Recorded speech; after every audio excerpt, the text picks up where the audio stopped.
Good afternoon, ladies and gentlemen. I'd like to call the meeting to order, or the hearing to order. I'd like to begin by acknowledging that we're in Treaty 1 territory in the traditional homeland of the Métis Nation. My name is Ron Merritt. I'll be your chairperson this afternoon. And introducing the panel members, Tracy Anderson to my left and Mr. Marcel Laurando to her left. And representing the city is Mr. Wong, and our recording secretary is Michelle Meekan. We'll be hearing application for revision of the assessment roll in accordance with the Municipal Assessment Act. The matters for which revision is requested has been described in each application, and we will limit discussions to those matters. The statements that the applicant or the assessor make at this hearing are sworn testimony, and anybody speaking in these matters must be sworn in. Please be advised that comparisons of assessments of properties are not considered evidence of market value by the board. The board is appointed annually by City Council and is independent of it, along with the City Administration. We make our decisions based on the evidence provided at the hearing and issue a written order that will be mailed to all parties as soon as possible. Please note that the board's decision in respect to application may be appealed to the Manitoba Municipal Board if the matter pertains to assessed value or classification, or the Court of Queen's Bench if the matter pertains to application from exemptions from taxation. Should you wish to appeal, information on how to do so will be included in the board's order. In respect to the hearing this afternoon, I will confirm the matters to be addressed with each applicant. Following the swearing in, it will be then the assessor's testimony, followed by questions that the other applicant may have, and then it will be the applicant's testimony, followed by questions. Each party will have the opportunity to summarize if they wish. Once all evidence about the application has been brought forward, the applicant may leave. The process will repeat for each item on the docket this afternoon. The session will close after all applications have been heard, and the board will deliberate in private and make its decisions. You will receive the order by registered mail as soon as possible. As information, all public hearings are live streamed, recorded, and will be part of the public record. I'll ask our secretary to swear in the assessor or affirm him, and swear in Mr. DuPont or affirm him.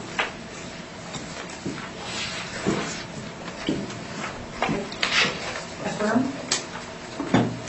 Can you state your full name, please? Do you affirm that the evidence you're about to give us is fair, true, the whole truth, and nothing but the truth?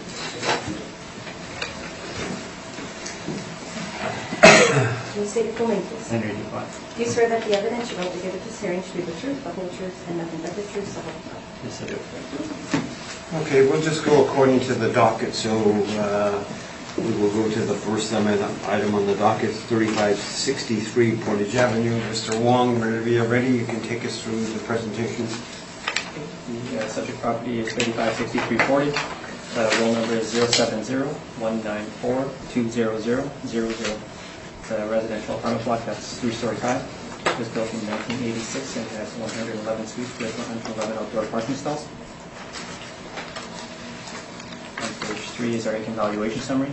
We use average rents of $1,072 to get a potential income of $1,428,000. We use the 2.6% vacancy to get an effective gross income of $1,390,000. We use a 46% expense ratio to get a net operating income of $743,000. Capped at 5% to have an estimated market value of $14,878,000, which is $134,000 per unit. On page 4 are our rent comparables, showing that the rents we've used are in line with what's on the market.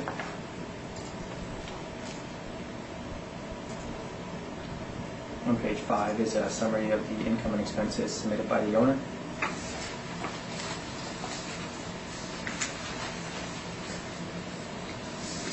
The estimated income is about $732,000, which is in line with the model as estimated at $743,000.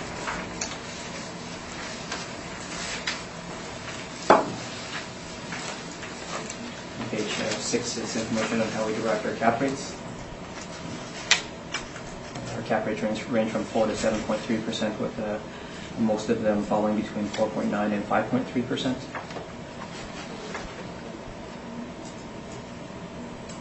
On page 7 are some cap rate sales to substantiate the model. The sales range from 4 to 6%.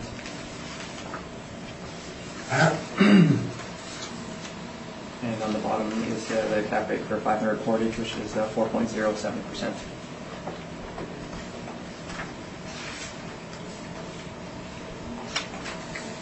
On page 9 is a picture of the subject property with its location.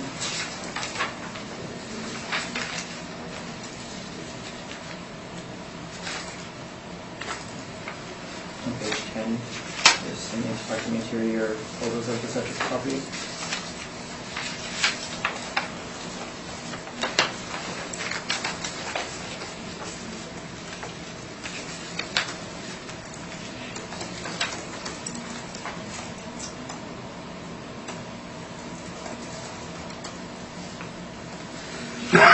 The remainder of the brief are the income and expenses submitted by the owner.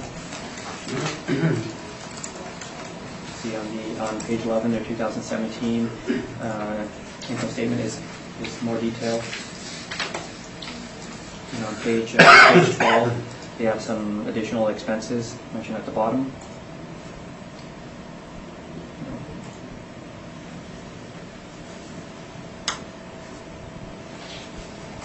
Their management expense is higher than the standard 5%. I believe the additional expenses are for the operation of the portfolio of properties from WRE. So they shouldn't be included in the operating of this individual property. On page 13 is a summary income statement with much less detail. See their repair and maintenance figure is $435,000 for a 111 unit building. That's pretty high. They're very likely to include capital in their repair and maintenance figures.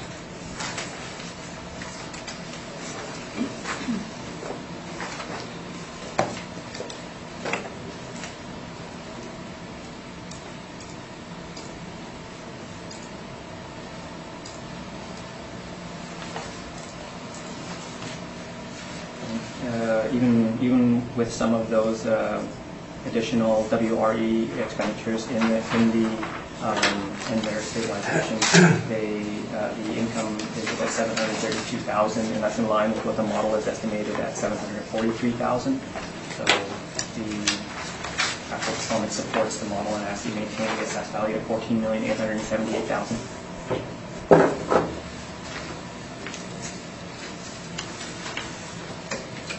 I thank you, Mr. Wong. Mr. DuPont, questions? To page 4,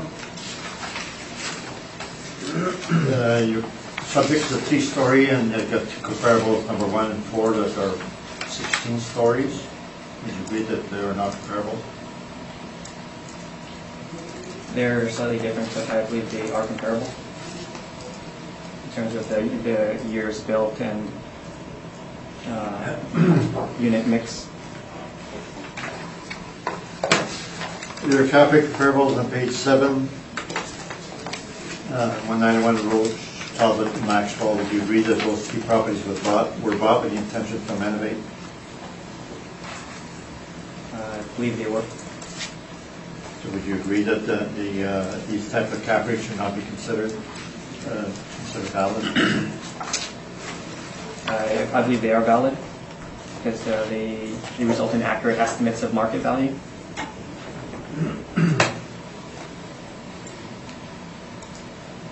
Would you agree they're not typical motivation then when they're applying for the intention to renovate?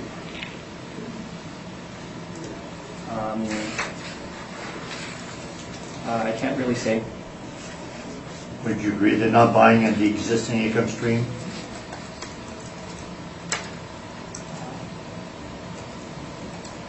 I couldn't say. You don't show any of the workups or supporting documents for any of these cap rates? Is that correct? No. All the questions I have. I thank you. Ms. Anderson. I have no questions, thank you. Mr. Rondeau. Did you visit the site? I did not. Any further questions? Mr. Wong, I just noticed that in the statement, which is on page 11,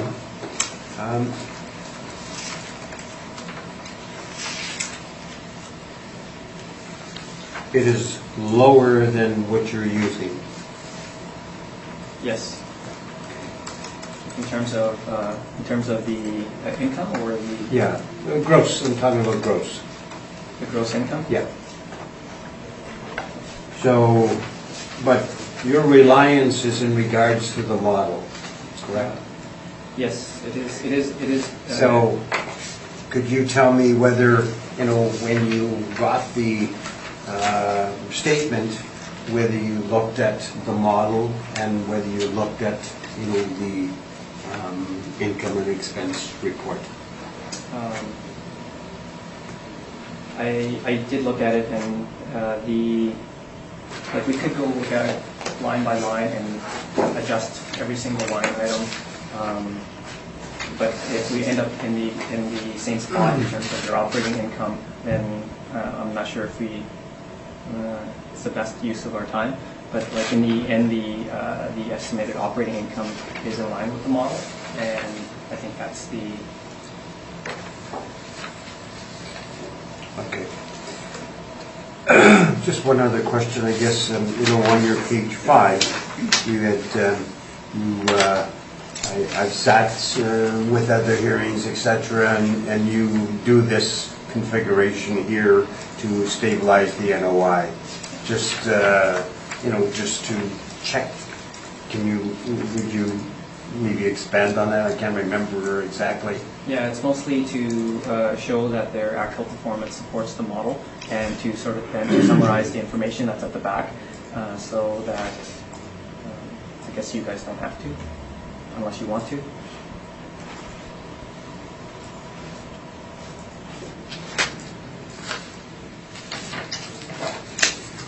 So just to delve into, we might as well look at this initial one.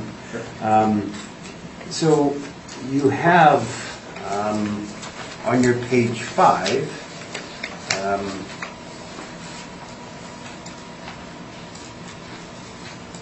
for the 17 as at December, that is the statement figure. Yes. Okay. Yes. So I'm just wondering why the model's higher. The model, I guess, is kind of like an average of all apartments that are similar, and so it's not going to be the same as, you can imagine that the income statements for all the different properties, even though there are two properties. But they should be close, though. Should they not? Well, maybe, yes, I believe it should be close, and I Okay. believe that the operating income is close. Yeah, the NOI. Yeah. Okay. But, I'm trying to, sort of decipher, as we go along. Yeah. And like I say, I'm just looking at the presentation by the city. So, okay, I have no further questions. Mr. DuPont, the floor is yours.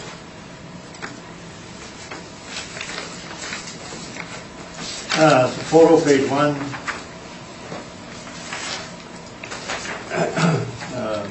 Page 2 is aerial photo. It's 2 buildings. And page 3 is the map. So it's perimeters on the left, so it's way down Portage.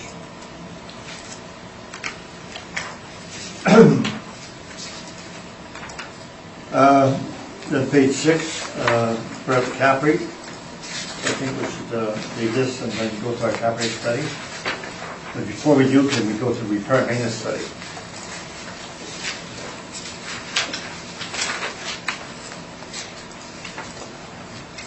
Page 1, repair and maintenance study. There's summary. I'm still trying to find it. Oh, okay.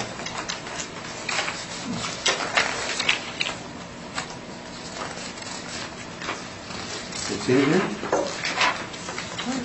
I don't think it's here. Unless I'm blind. It should be there. Something like that. I don't have it. You guys don't have it? Not that I can see. How did I get rid of my phone? I don't think we do have it. Okay, for now, you guys We can can share use it? mine. Oh, no, Okay. Michelle's always got this. I have one. Go. Just don't write on it, please. Oh, okay.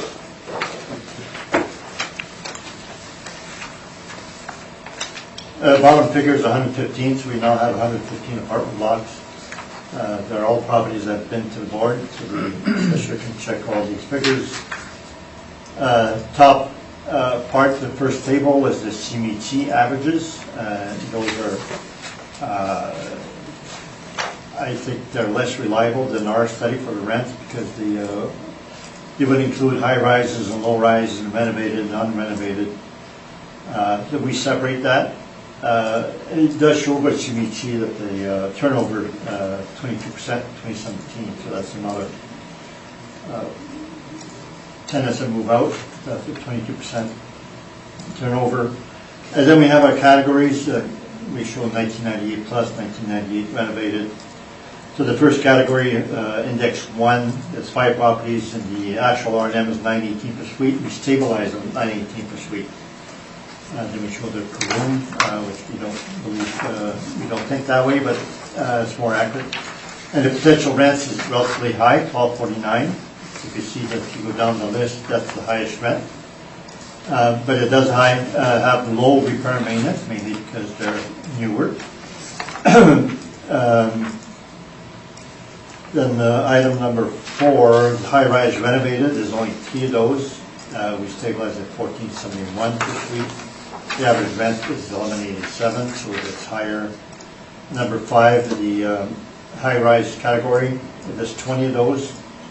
The actual average is $21.12 per suite. We stabilize $17.31. The average rent is $9.99. And the other category with lots of properties is number 10. Low rise, 60 to 79. 47 properties. The actual is $15.53, and we stabilize $14.09. The average rent is $8.09, and that would be lower than the CMHC rent shown above $9.89. So those CMHC rents would be due to high rises and renovated property. So our 809 is a better category. And the subject is 1980 to 1980, so that the low rise 1980 would be number 8. We have 8 properties in there. The actual R&M for 1626. We stabilize 1626, and the average rent 992. The subject rent will be and repair maintenance would be right in line with that. We have the next few pages is the for each category. We show all the addresses, etc. So that the one with the most is page 11.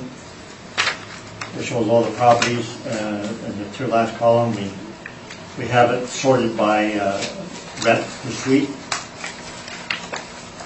So the relatively easy to find the property on there by going rent per suite. What normally happens in the market for that type of property that's not renovated or new is that if you have the lower rents, you will tend to have lower repair and maintenance. So and as you get with higher rents, you get higher repair and maintenance.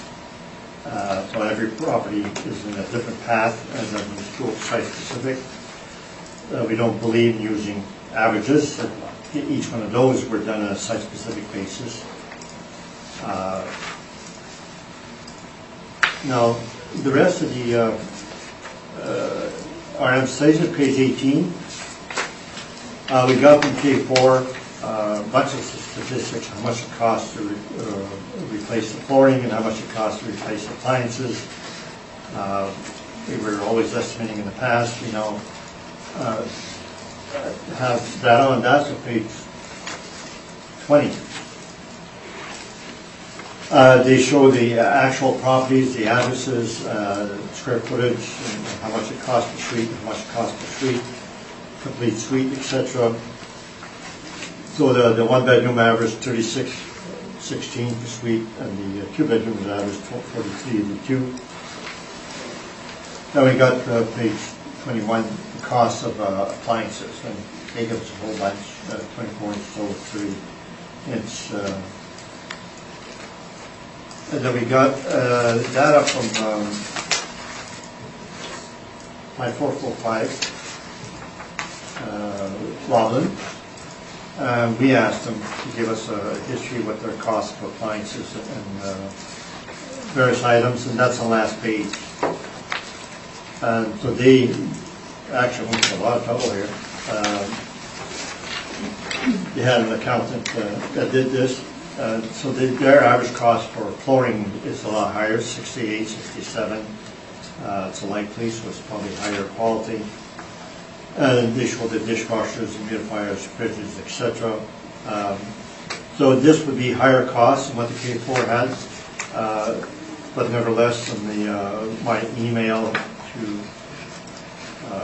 the staff, page 18, it shows that the average flooring for 1 and 2 bedrooms, you take the average, that's $4,000, and a 10-year life, that's $400. So we use $400 maximum for flooring when we do a 5-year average.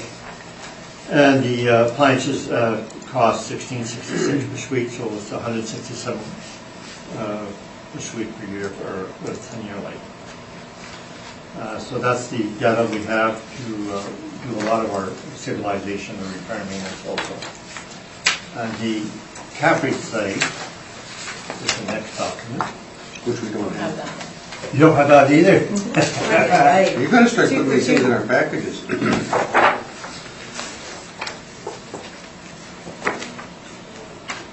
think they were in all my subjects.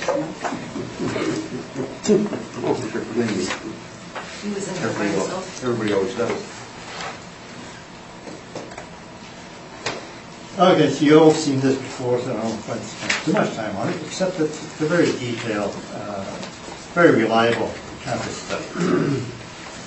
So, page 3 is the comparable.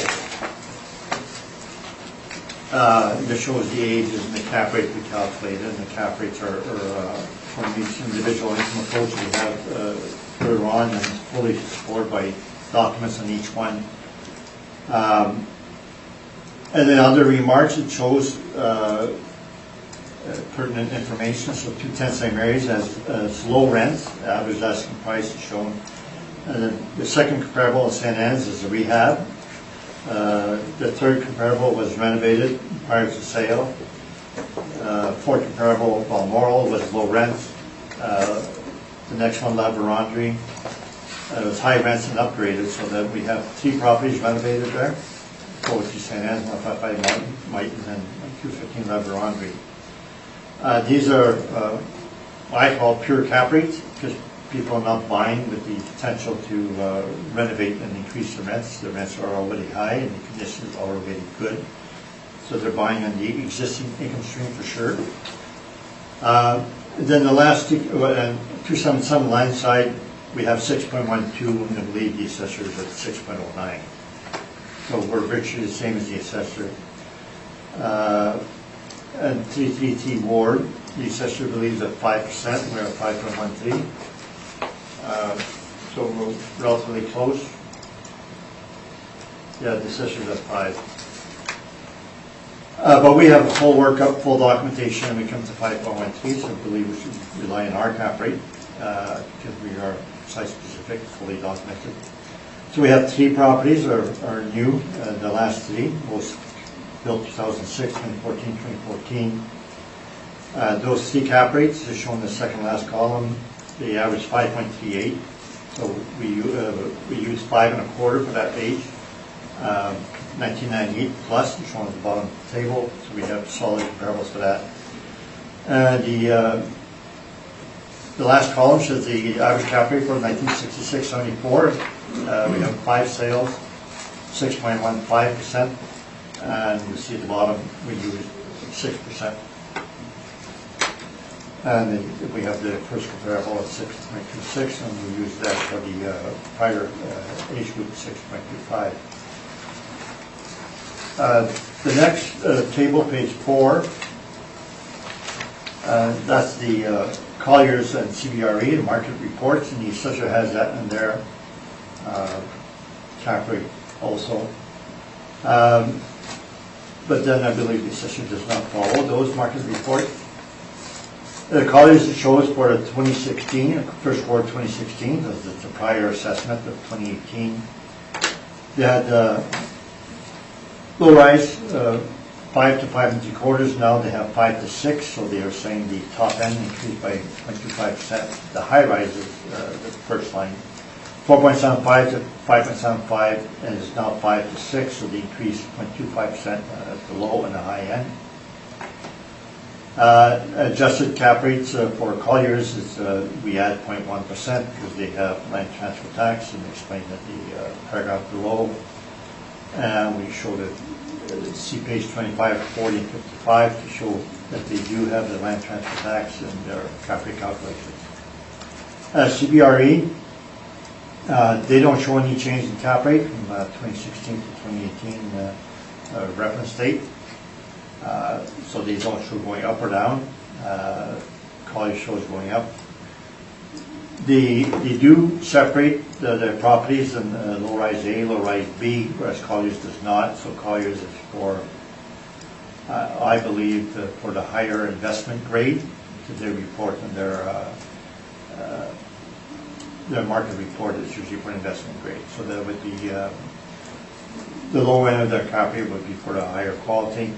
But CBRE does have low-rise B, so most of our apartment blocks, low rises would be up to 1980, 60, 1980. And CBRE starts at 5.75 for low-rise B.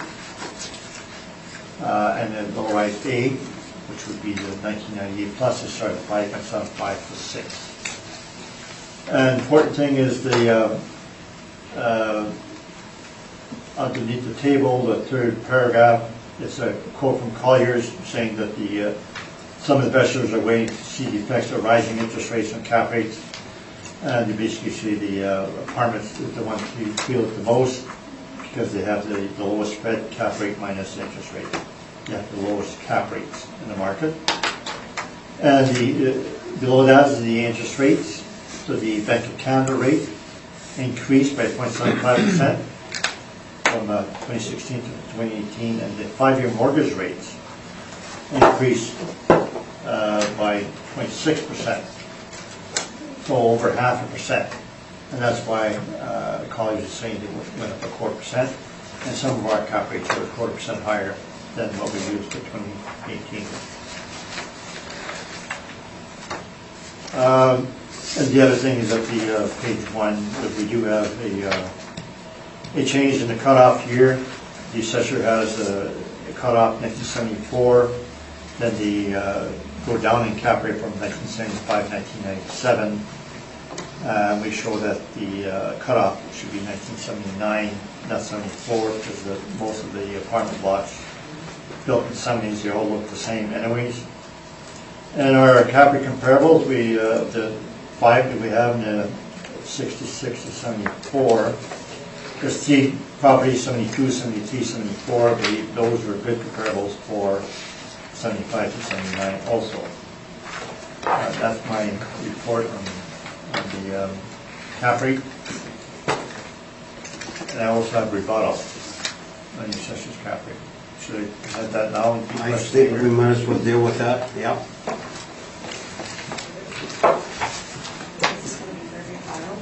Yes. You should have extra for the rest of the time. I know you guys will do this. We won't wait on this in case we Thank you. can show. Same paper.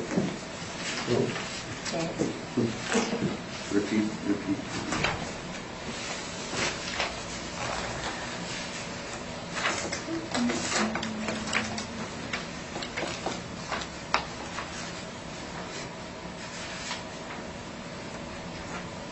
You can go ahead, Henry, he's just ready. Yeah. Can I interrupt you, Mr. Chairman? Go ahead. Go ahead. The rebuttal report, the page 2, the summary of what we have in the evidence. Number 1, it just says the municipal board order from last year, 2018. I guess it's quarter away. They stated that sufficient concerns were raised by the appellant on 3 of them regarding the purchaser's intention to significantly renovate or alter structures. The board cannot produce evidence from the purchasers, which makes the board question the use of purchase price and income information. We were arguing that the purchasers were not relying on the existing income stream, and therefore having a cap rate on the existing income stream is not reliable. Number 2, so 191 Roads, the purchaser's intent to renovate is a questionnaire. The questionnaire that the city sent to the owner, and the owner filled it out and said they intended to renovate, and 2017 rents were relatively low at $663 for 1 bedroom. And the next one on Talbot, an email from Asteroid, which we have in the appendix, the manager before and after the sale, says they intended to renovate, was bought with the intention to renovate. And the 2016 questionnaires had the rents of $537 and $653, and now on the web it says fully renovated, and the rents are $300 higher. So therefore, they renovated it and increased the rent substantially. Next one is the sale of Maxwell. We have an email from the purchaser that they had intent to renovate, and he stated $413,000 with the intent to raise rent over 3 years. And the 2018 questionnaire specifically states expenses for kitchen and bathroom renovation of $413,000. And number 5, the Altus has direct evidence on the cap rate at 513. We have a full workup, full documentation. And number 6, the assessor has burden of proof and doesn't show workup or supporting documents. Therefore, the cap rate should not be considered. And we all know that they do have the burden of proof, and he do not live up to that burden of proof. Thank you. That's my evidence on that. Before we go, and we have to go back to the subject. Okay. Mr. Wong, any questions in regards to the rebuttal? I guess maybe no questions, but just some comments. On page 9 of the rebuttal, on the second paragraph that's underlined.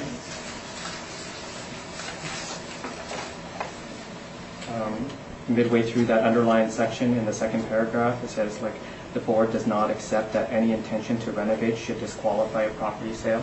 So I feel that the properties that we have presented are not disqualified according to the municipal board. And on page 12, the indicated cap rate from the owner for 191 Roach is 5%, and that's very close to the 4.84% that we calculated.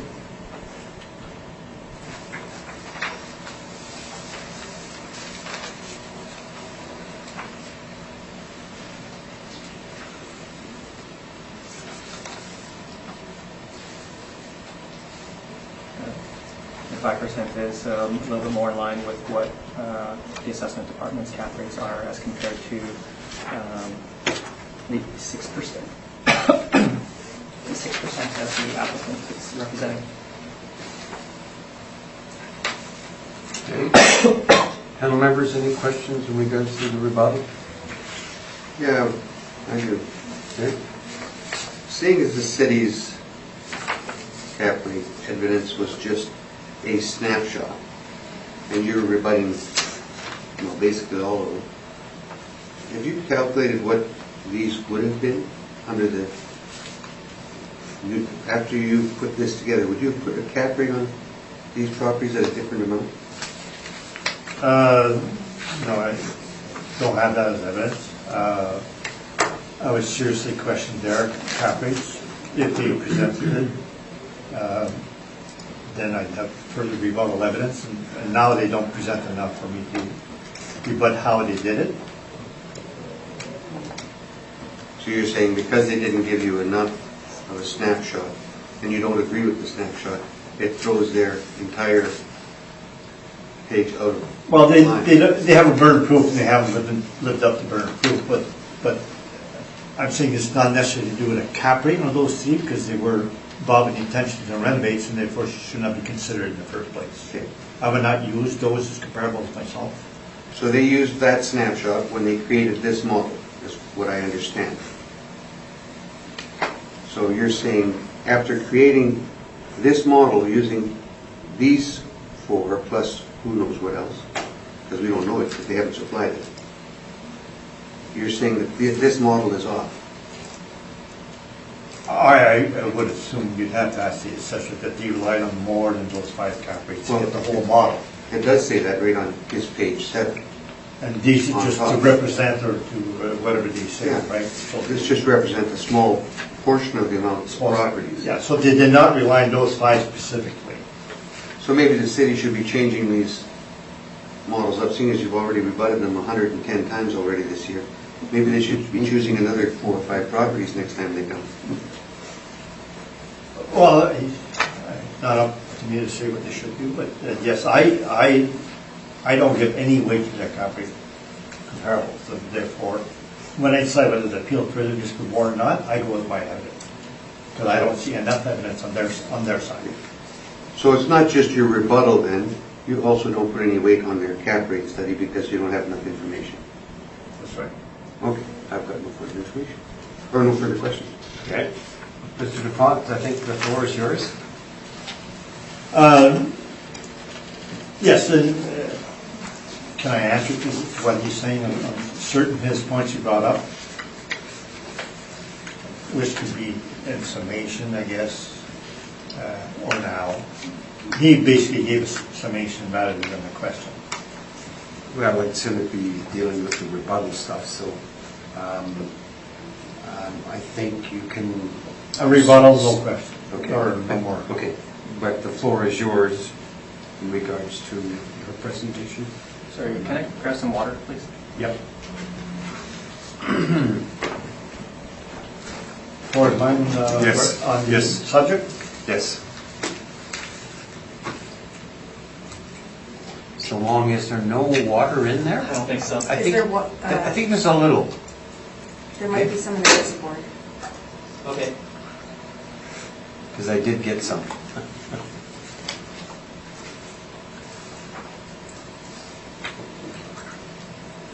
Now it comes. Now it's out. Okay. You guys mind if I change it right now, or? It won't take Sure, long? go ahead. No, go ahead. Do it on camera. How strong you are. Not quite strong enough, unfortunately. Do you have one at home? You take it off Obviously. already there?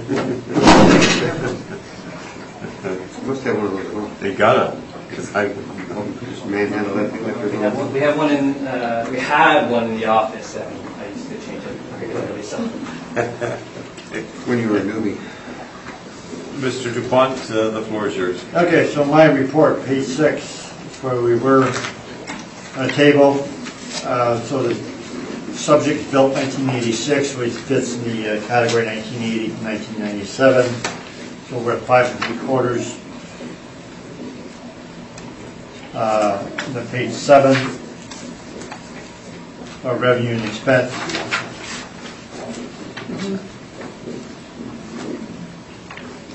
So then we show 5 years of income, and line 1, you can see the raise the rents in 2014 over 2013 and slightly up since then. And they had some vacancy problems, line 4, 2014 to 2016, and it went back down. So then we used the assessor's 2.6% vacancy, which would include bad debt. Then we had laundry and parking, so line 13, 1377 versus the assessor 1290. Expenses, we stabilized pretty much normal. Normally we stabilize at actual 2017 for insurance, utilities, caretaker, and taxes, unless there's something unusual. And then we stabilize at 3-year average for items that tend to vary, like professional fees, line 16 and 17. Advertising also is at the default 3 years, and waste and snow is the default 3 years. Repair maintenance is the one item when we use it 5 years. In this case, we stabilized at $1,568. The average rent monthly is $1,010. If you recall on the repair maintenance study, that age group was around 900, below 1,000, and the repair maintenance was around 1,600. So they're pretty typical. Now our total expenses, line 31, does not match what the assessor had, and there's their lead. I don't know where they got their figures. It does not match. So we have total expenses as shown. We show 700,247. The assessor had less than that.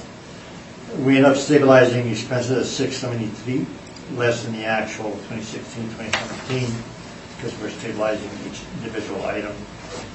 So line 33 with 703 is a net income versus the assessor's 743. When we divide by cap rate, it comes to 12,229. So we can go through the appendix. Yeah, lots of notes there. Page 11. We show on top left what we have for maximum flooring, appliances, painting, cupboards. The equipment, we show each of the years. So the 5-year average is 196. We adjust to 167, which is the maximum we have above. So we take off 3219 in 2016, and the 2017 we have there is below the 167. So we'll be adjusting 2016 only. Pest control, we don't have a maximum or so, but we show what they are. So the 2016 was very high at 18,000. Other years it was 2,400, 25, 26, and this year 2017 was 23. So we'll be adjusting the 2016 downwards. Page 12, we show the flooring. So they have carpet replacement there and flooring with 3 categories, and that's 361. So we show what they are for each of the years. So 2016 is high again, 653. But 2015 is low, 184, and the other 2 years in the 200s, which is low. The 5 years is 336 per suite, which is below the 400 max that we have, which is the cost of the 1 suite by 10 years.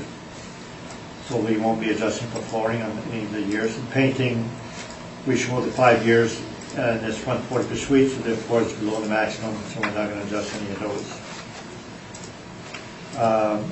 Then we show page 13, there are additional expenses. They have management, professional fees, some small amount repairing units. We had that in the expenses. So the page 12, the total expenses they have there, 610,000. That's before the other expenses. So that would make it 729. 619. No. 729. 719, sorry. Then you show the schedule of admin expenses and show where we stabilize these items. So page 15. So we adjusted the equipment replacement, minus 3217. That's for our notes for 2017. Pest control at the bottom. It was 18,524. We allowed 13% of 2,400 to bring in line with other years. And the page 16, the flooring was higher, 653, but on average is 5 years, which is okay. So the high R&M in 2016 is due to high equipment, painting, and carpet. But over the 5 years, it's okay. So then we show all the other years, show what they are, etc. With a lot of it is on our notes of the first page 11.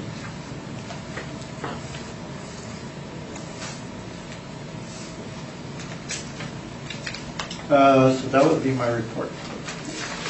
Thank you, Mr. DuPont. Mr. Wong, questions?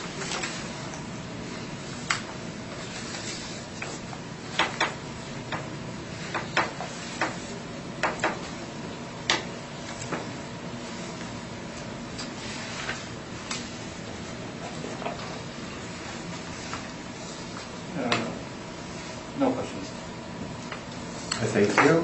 Ms. Anderson? I have no questions. Mr. Larondo? No questions, Mr. I Chair. don't have any questions either. Either party wants summation? I'd like to provide some rebuttal for the office cap rate. All right.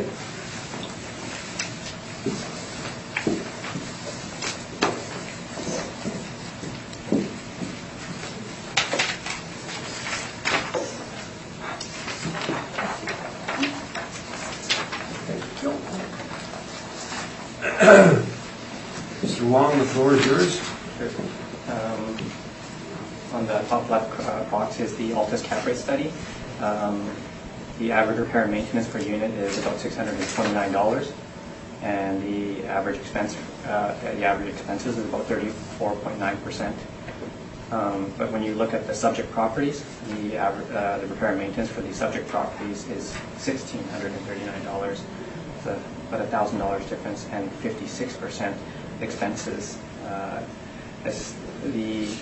If you're going to use, I guess, certain repair and maintenance or expense ratios to produce a cap rate, those should be representative of the properties that they're going to be valuing. And in this particular case, it appears that the expenses are very low for the purposes of a cap rate, and they're compared to their properties that they're trying to value. So I just want to point that out.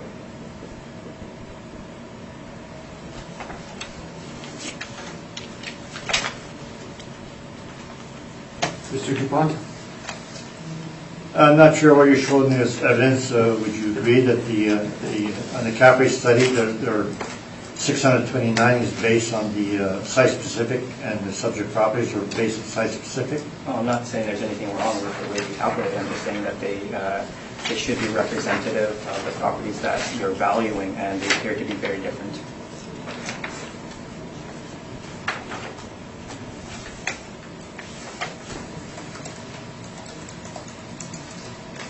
No further questions. Can I ask what page that's on? If you're rebutting. The Altus cap rate study? All of the cap All rate? their properties? On what page is it on? 3. Is page 3? Well, I think really it's a little unfair because we've only done one property, and we're talking about the subject properties that are all under appeal here, and the ratios. So, like I say, we've only done one property, and that's the top one.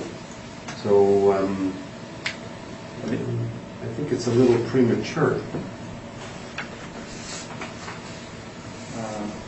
On page 3 are the properties, and We haven't done any of them, Mr. Chair. No, I know. No. So, These are... I think that if you want to present this at the very end, that would be fine.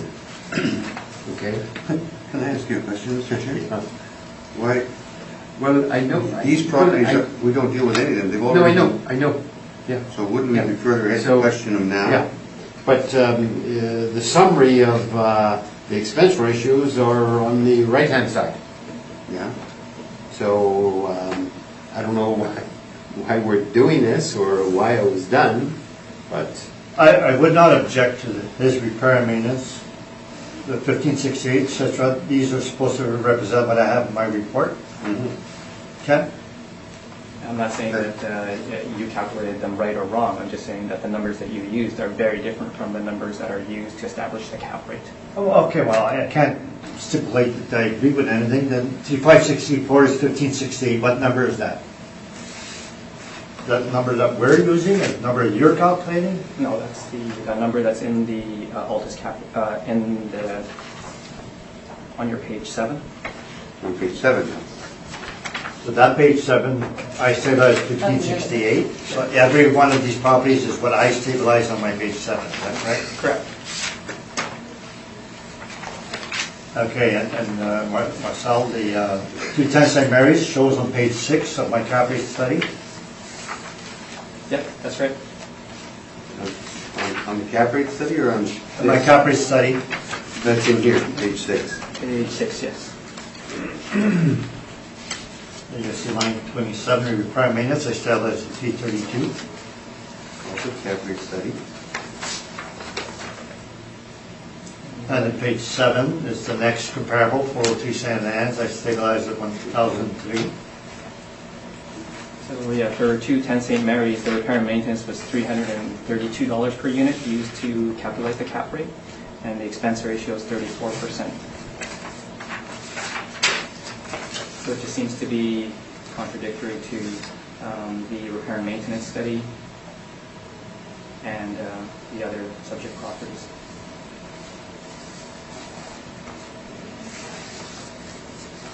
Okay, I got it, I'm lost. You go I, ahead. I, Guys, I'm sorry, I'd really you know like to something, understand this. because, I guess, we're not, each party had the opportunity to present their cap rates. So this is, like you say, a rebuttal, but, I mean, we could spend hours here, okay, under this, okay? So, I guess what I'm trying to say is, like, you know, the way that they're calculating their cap rate doesn't seem to be representative of the properties that are in appeal. Like for calculating their cap rates, their expense ratio is 34%, and for their subject properties, their expenses are 56%. They should be somewhat similar. Are they not using the actual expense ratios on those properties? When they do the calculations? Some of them they are, but I'm just saying that like they should be similar.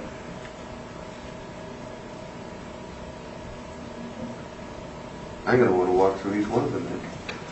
Like for the cap rate study or for the other ones? Well, you're saying that he's off on his expense ratio, you're saying that he's using the wrong expense Oh, ratio. no. I'm not saying that I'm not saying that his expense ratios are wrong. I'm just saying that when compared to the subject properties, their numbers should be similar to the subject properties in terms of the repair and maintenance figures used. It's like they're using very low repair and maintenance figures to calculate their cap rates, but they're using high repair and maintenance figures to calculate their NOI. And the thing is, that they should be similar. The repair Consistent. Yes, they should be consistent in the amount of repair and maintenance and the expenses that they use to calculate the cap rate, because it's representative of the subject properties, so they should be somewhat similar, but in this case, they're really far apart. But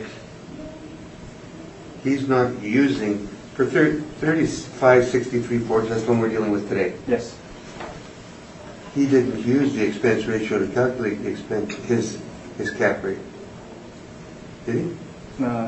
It's the actual stabilized. Yeah, it's his. It's from the income and expenses. His view of them. Yeah. Yeah, but you'll notice that it's very different from the properties used to establish the cap rate. The properties used to establish a cap rate use a very low repair and maintenance, and therefore it kind of maybe artificially inflates the cap rate. So I'm just saying they should be similar, but they're not. yeah, but we have to go through, there's so much to go through in regards to getting to the bottom figure. I mean, you're going to have to look at the actual subject property, the cap rate, and look at the actual statements. No, the rate chart is from the information, and so we don't have to go through anything. This is the repair and maintenance that they use. I'm just saying it's very different. And that's the ratio. That's the number that they use for repair and maintenance. Yeah. But as you can see, it's very different from the repair and maintenance used in the cap rate study. I'm not saying they... But how can you have an expense ratio that's the same if it so happens these ones have a lower expense ratio? Well, The ones on the left.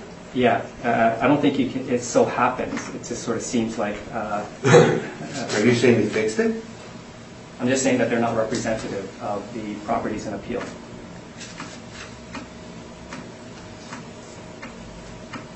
Like they should be similar, but they're not very similar. So you're saying they're different. You're not saying I did the repair and maintenance stabilization wrong on the cap rate or wrong on the subject is that they're different. I'm saying that the cap rate, the cap rates that you used should be representative of the subject properties in appeal, and in this, based off of the information shown, they're not. So what's the little pink box say? Oh, it's just the difference, like... That's the difference. Yeah, the average R&M used in the cap rate is $600, but the average repair and maintenance used in the subject properties is $1,600. So the difference is $1,000, and that equates to a lot, whether it's 21.26. whether it's calculating cap rate or whether it's calculating operating income. It makes a big difference. Well, I'd sooner do each property on an individual basis rather than, this is like a summary of it, okay? So let's deal with the properties on an individual basis, and then I think probably at the very end, you can draw conclusions at that point. Well, like I said, sure. I mean, that's pretty much, I think I've said what I'd like to say, but... Oh, we might have further questions by the end of Sure, it. sure. Okay. I'm going to set this aside for later. Yes. After it's done, go again. I think, Mr. Wong, you had some questions in regards to the presentation. No questions. Okay. Tracy. I have no questions. Marcel. No, I'm done. Okay. I think Mr. Wong. No, we got to finish. Summary, if you wish. No. Mr. DuPont. Sure. My cap rate study, page 57, that the cap rate that the purchaser of 333 Ward said they had, 5.44%. We have an email from Mar West. Yet I arrived at 5.13. Therefore, we do not rely on what the owners or purchasers say the cap rate. And they had one of their cap rate comparables says, we bought it at 5. It doesn't matter. They don't show how they arrive at it. But that's not prime evidence. If there were, then we should be using 5.44 for 333 Ward. And as to how I arrive at our cap rate, we have an income approach for each one of them. We go site specific on all of them. And the repair and maintenance is low on all of them. We use low. And on page 3, I have the remarks, and I have remarks for a reason. Our repair and maintenance study indicates you have low repair and maintenance and high rents for new properties. I have 3 new properties, and those repair and maintenance is 1072, 500, 600, because they're new. For renovated properties, the repair and maintenance are also low because they're renovated. I have 3 renovated properties shown on our remarks on page 3. For properties that are older with lower rents, the repair and maintenance tends to be lower. We have 3 traffic comparables like that. So therefore, our repair and maintenance for our cap rates matches the repair and maintenance study. It matches what they should be. They're low when they have low rents, they're low when they're renovated, and they're low when they're new. And therefore, we went site specific, we went properly, the repair and maintenance matches what they should be. And then we do repair and maintenance stabilized for subject properties based on the historical on a site specific basis, and therefore they're also done properly. Sure, they're different. Doesn't mean they're wrong, or doesn't mean they should be similar. We should not take a new or renovated properties that have the same repair and maintenance as one that's not renovated. That's totally improper. Thank you. All right, let's go to the next one, which is Hamilton Avenue. And the address is 262. Mr. Wong, the floor is yours. However, I just want to make, that took an hour for that, and I think we should up tempo, if you don't mind. So Mr. Wong, the floor is yours. The subject property is 262 Hamilton. The roll number is 072-203-26000. It's a residential apartment block that's 3 stories high. It's built in 1974 and has 108 suites with 114 outdoor parking stalls. On page 3 is our income valuation summary. We used to have a rent of $899 to get a potential income of $1,165,000. 2.6% vacancy. We get an effective gross income of $1,135,000. And we use a 53% expense ratio to get a net operating income of $528,000. Capped at 5.3%, we have an estimated market value of $9,966,000, about $92,000 per unit. On page 4 are our rent comparables, showing that the rent reviews are in line with what's in the market. On the bottom of page 4 are some repair and maintenance comparables, showing the repair and maintenance fee for buildings in the area to be about $1,118.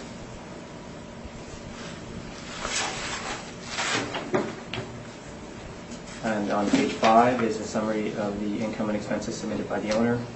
We didn't have their 2017 statement, but using their 16 and 15 statement,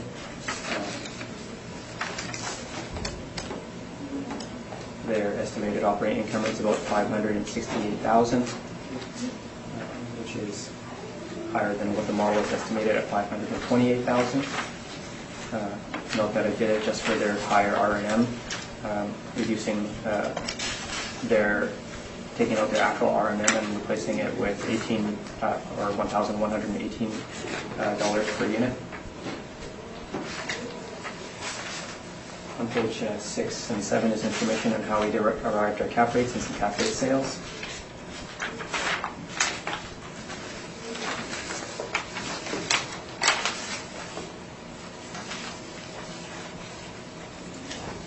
On page 9 is a picture of the subject property. On page 10 are some interior pictures of the subject property.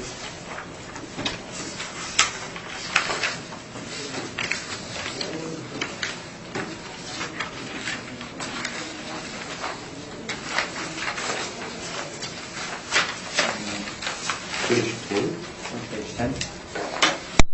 Oh, sorry. You must leave it on the floor. I'm just going to knock it over again. Thank you, Mr. Long. Sorry.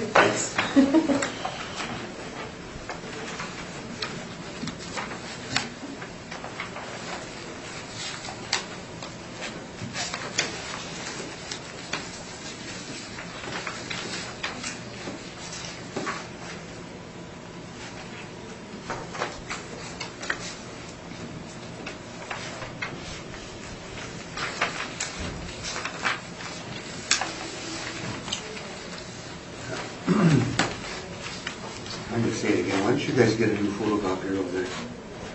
Because my eyes really aren't this bad.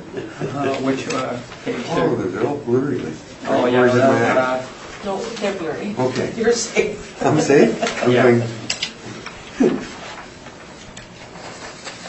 Everything they send over lately is next to impossible to read.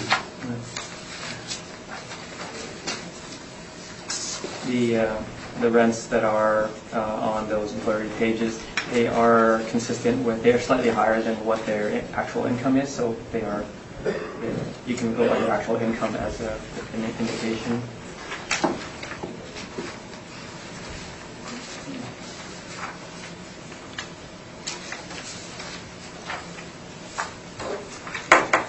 So it appears that they have been doing some work to the property. Yeah, seems like within their repair and maintenance, they're doing some work to the property, as page 10 would show. But using market level repair and maintenance, their NOI supports the model, and I asked you to maintain the assessed value at $9,966,000.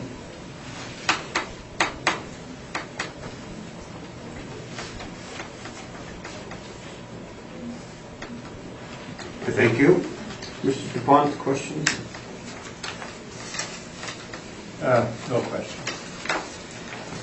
Ms. Anderson? Just on page 4, the repair and maintenance comparables, all I see is Portage Avenue, so any specific property on Portage Avenue? Or Yeah. I mean, there's some year built beside it.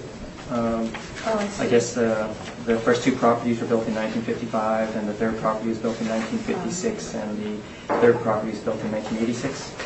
Okay, thank you. And the number of units. Marcel? No, I'm good. I don't want to get into this again. Mr. DeBonk, the floor is yours.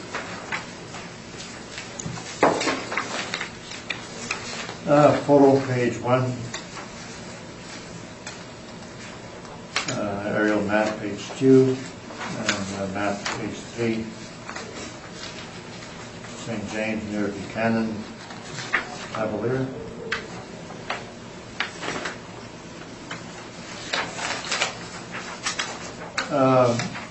Page 6 is the cap rates, and the subject built 1974, 1972, so therefore it should be 6%. Page 7, our spreadsheet. Now 262 and 278 Hamilton are sister buildings, and they're in the same financial statements. Traditionally, we were doing share 50% each. We said share 50% each. Then I did the room count for each one because they have a slightly different room count.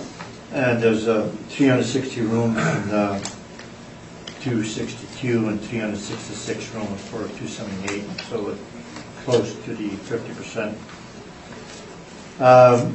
We show the revenue and expense of the revenue line is shown for the so they increase the rents over time. Now they have discounts, line 2, each and every year. Naturally we stabilize the rents after discounts because they're not getting those rents. And they're getting 6.1% vacancy, and that's what we use.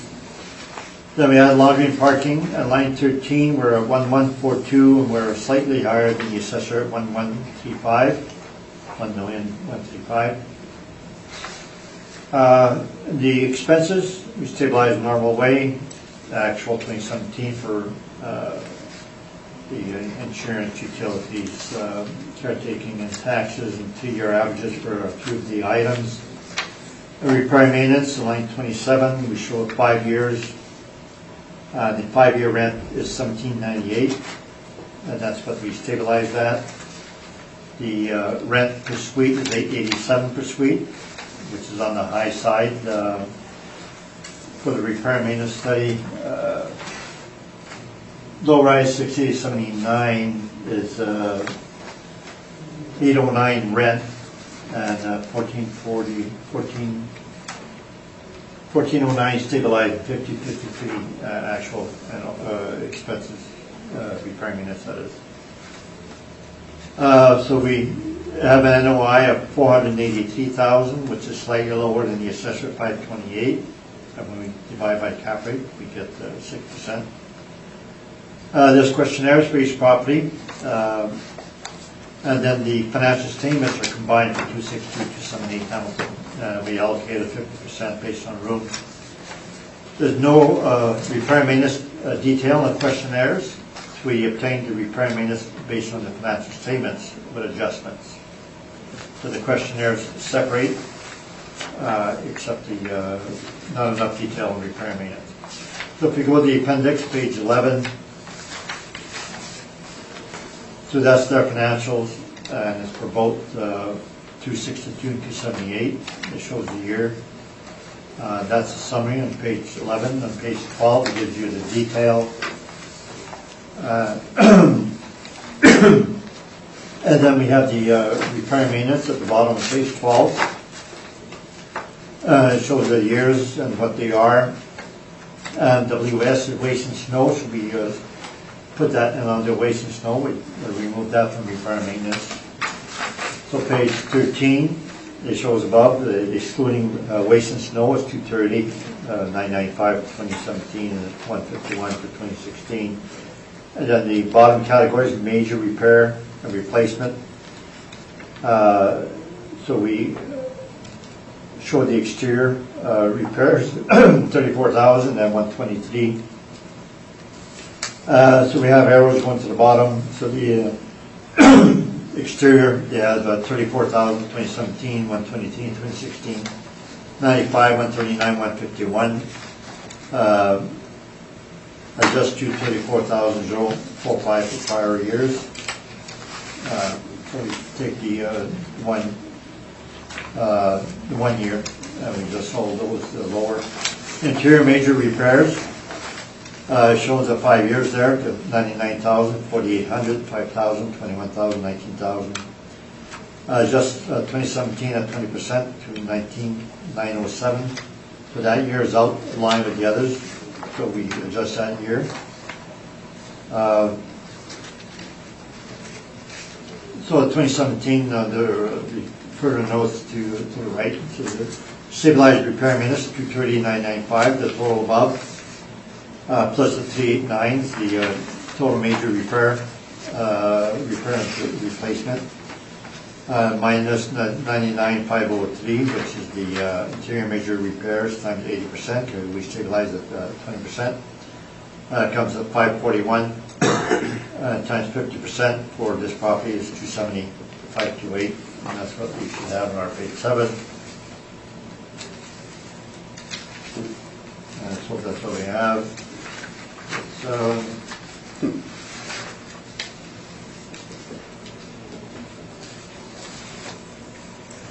that's what we have. Anyway, so we went through the exercise of the separating the repair maintenance. So the 2017 does not have the questionnaires, but the 2016, page 14, has the separate questionnaire, 262. It shows you the rents and the what they have shown, but then the repair and maintenance, that's 2 lines only, the repair and maintenance on line 212, and the maintenance supplies, 3427. And if we add the questionnaire, the repair and maintenance from the 2 notes at the bottom becomes the 486,000. Then we have the questionnaires for each of the years 16 and 17, the handwritten questionnaires that they give to the assessor. And then page 22, we have the combined statements again, 2016, 2015, that's what we relied on for the detailed repair and maintenance.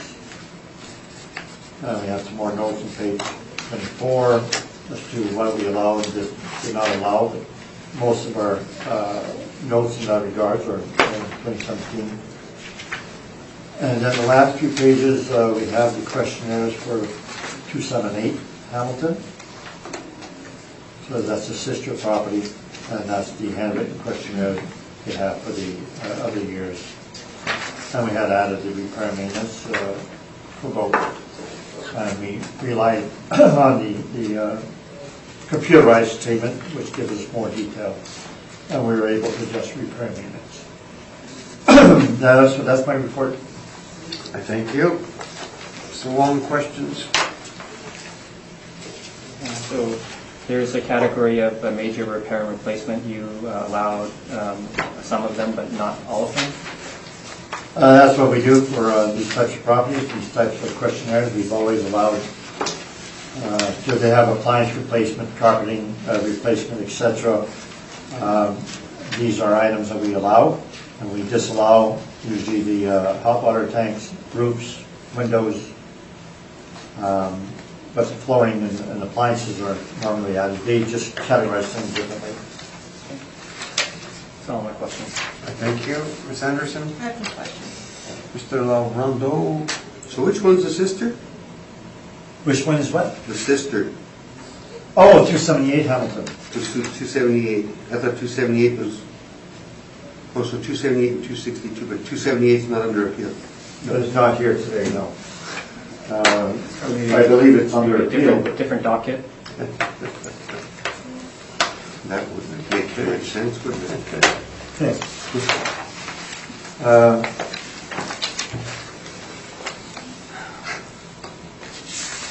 Yeah, it's a different document again. I don't know if I have the date or whatever. I got your question. Summary, either party? Yeah. It's just with regard to the major replacement, the owner has kind of categorized them all in the same category, but the applicant has, I guess, categorized them differently. But if you exclude the major repair and replacement, then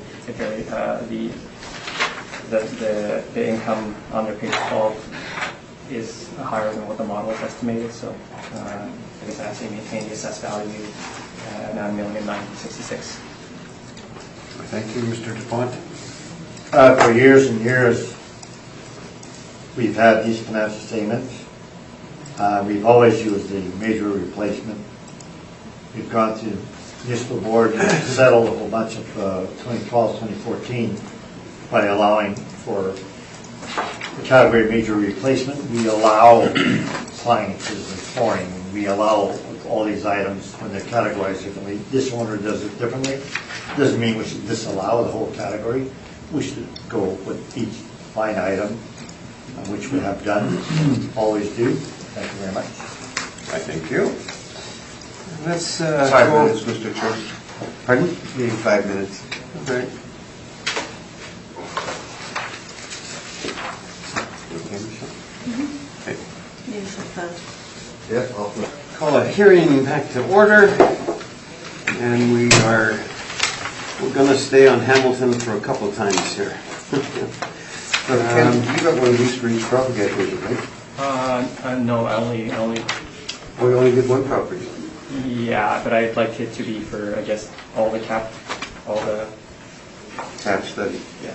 So we'll go to 437 Hamilton, Mr. Wong, and I understand in looking here, there's a recommendation on here, Yes, so maybe tell us about that. sure. The subject property is 437 Hamilton. The roll number is 072-180-63200. It's a residential apartment block, it's 2 stories high. It's built in 1975 and has 72 suites and 72 outdoor parking stalls. If you go to my page 5, their estimated operating income is about $372,000, which is lower than what the model is estimated at $413,000. So I'd like to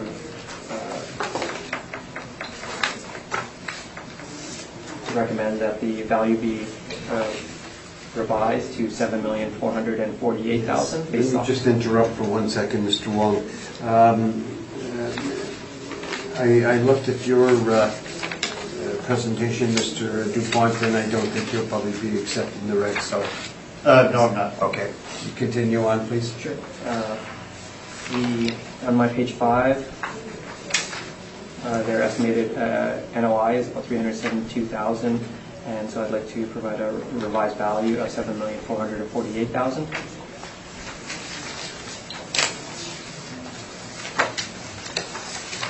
On page 6 and 7 is information on how we derive our cap rate splits and cap rate sales.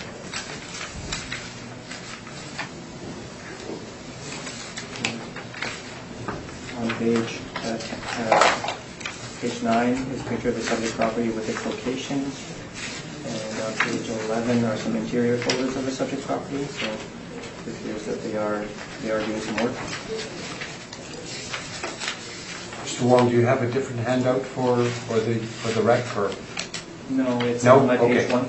Okay, that's fine. Yeah, on my page 1 and 5. Yep. Okay. That's fine.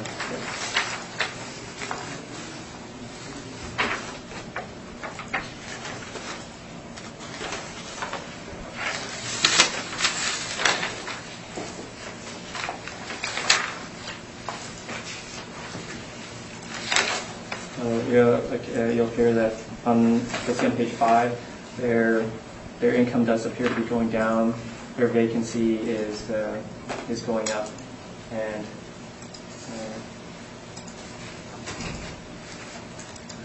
their repair and maintenance is going up as well. So it appears that they are in the process of doing some work to the property, but based off of the information that we do know, I'd like to recommend that the value be revised to $7,448,000. Okay. And just offhand, your expense ratio, do you know offhand? No, I would have to calculate. Okay, that's fine. Yeah. I thank you. Mr. DuPont, questions?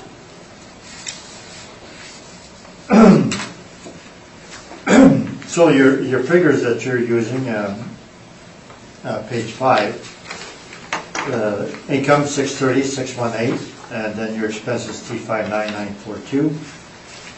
So if you go to page 11, I guess, is where you're getting that. So this 630 shows on page 11. That's your net rental income after other income, including interest. Is that correct? 630, 618, that's what you're showing? Yeah. Would you agree that interest is usually not allowed as an income? Yes, it should be excluded. Total expenditures, you have T59942, and that's the figure on page 11. Under the first column, or after the expenditures there, T59942. Yes. The maintenance above is shown 132,795. Yes. Okay, so that, right, so that Yeah. that would be including 132. So page 12 is a more detailed version. And that the 605 is shown that they had 657 potential rent and had vacancy loss 51, and then they get the 605. Right, so that agrees to the summary in the first page.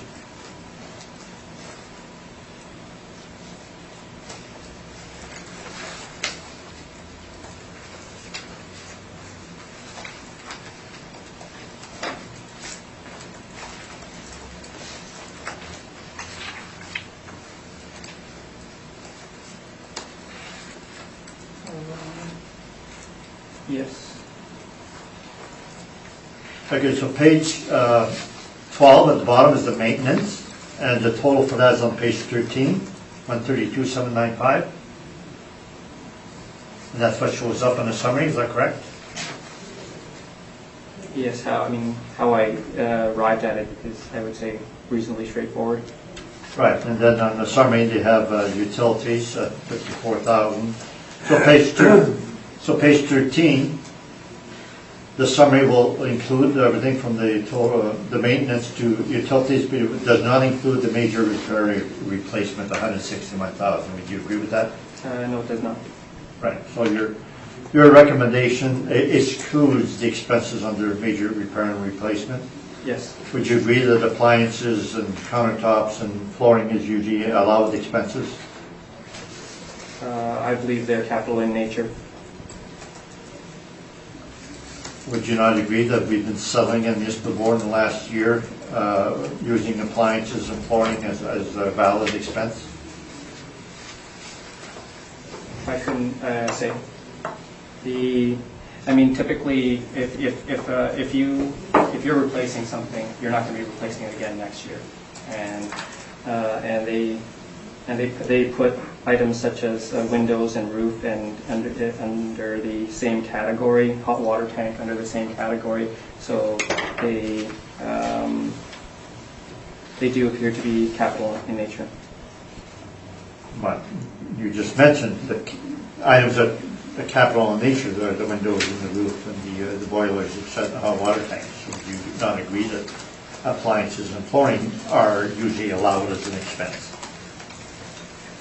It depends. No question.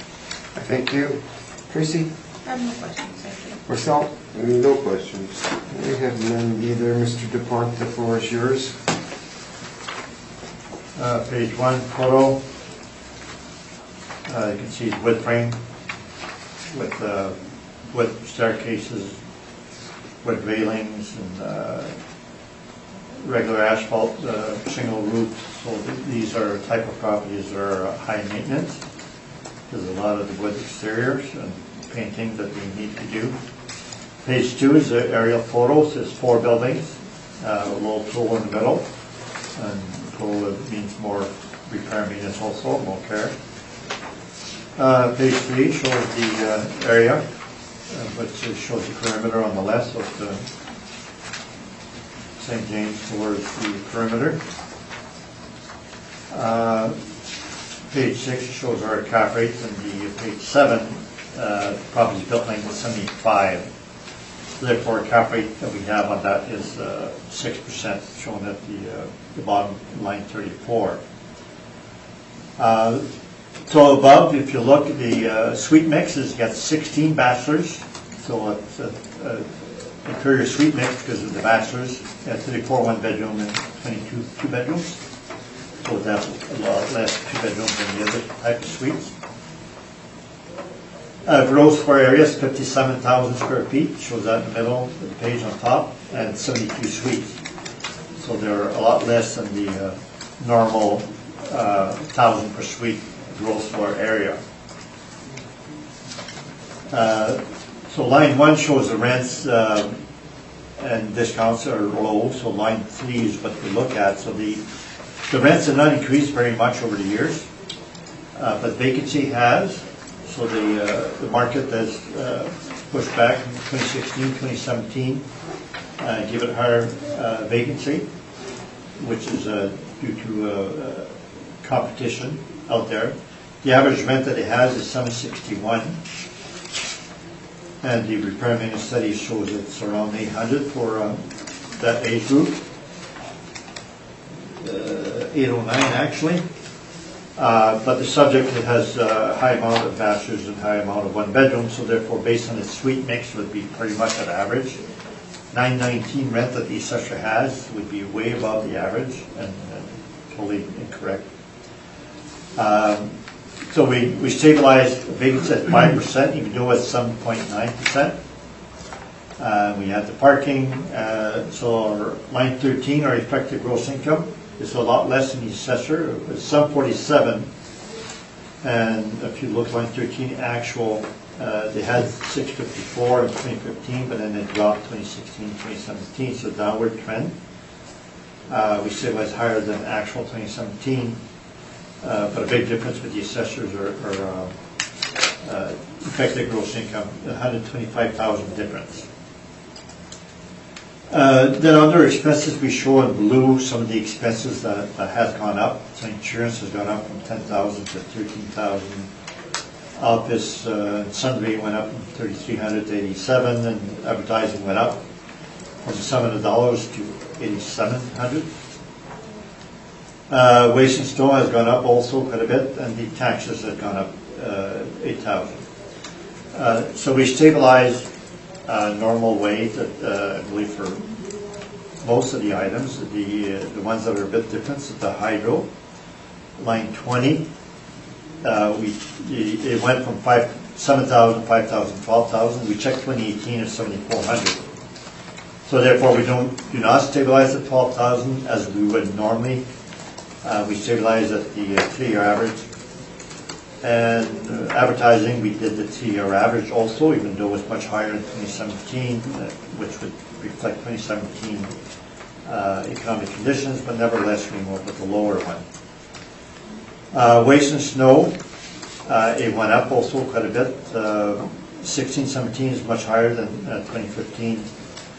We stabilized at the 2015, 2017. 2018 is 31,000, much higher yet, quite high. Repair and maintenance, we stabilized at 1760. We'll go through the repair and maintenance later on, and then taxes, we went to actual taxes. Now overall, line 31, we stabilized at 349. We have less expenses than the assessor. We're 10,000 less. So our main difference is in the rents, the income. Now, under remarks, it says the 2011-2012 R&M was 106,000 and 136, which is in line with the 5 years we have there. It's wood frame, wood exterior services for higher repair maintenance and riskier investment. So the appendix, we would go to page 11. So page 11 gives you the summary. And they give you details subsequent, except for, I believe, taxes, because there's no details to be done on taxes and insurance. So some of the expenses we get from that page, the rest of the expenses or income we get from the subsequent pages, which are more details, so page 12. We have notes on top. Page 12 of the flooring max is 400, and appliance 167, painting 175. Then we show the flooring for, there's only $12 per suite, painting's $303. Roof repairs, pool, sorry, we allowed 25%. Then we show on the bottom the pool, so the pool expenses for 2016 was $123 only, 2015 to 18. So we allowed 25% of the 20,000. We show the painting for 3 other years, 303, 146, and 36. The average is 162, so it's okay overall. It's below the maximum. Page 13, major repair and replacement. That's the items that the assessor was not allowing.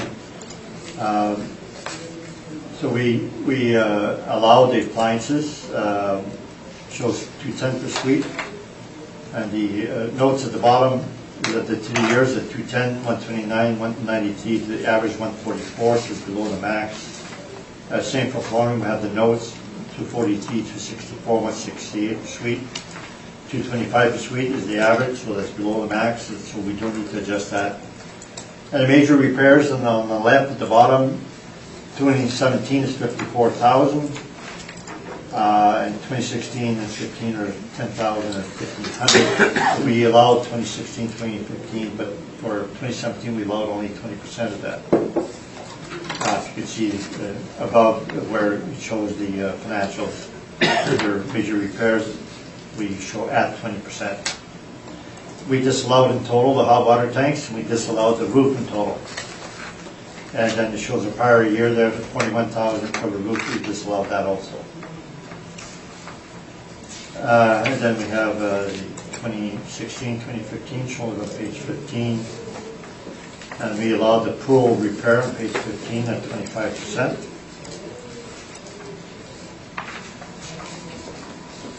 And then page 17, the 2014, 2013 statements do not have the breakdown of repair maintenance. That's why some of our averages were 15 to 17. Then we show the decision by the board for 2018. The board went down to 6062, and 2020 is now 8270, which is much higher, 36% higher. It says at the bottom we appeal to the municipal board. We also appealed 2016. Normally we don't show the prior decisions, but nevertheless it shows that the assessment went up tremendously by 36%.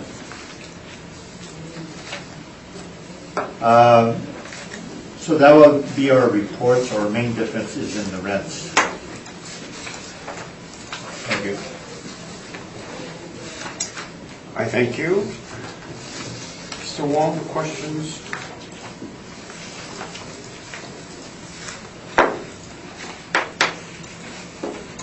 No questions.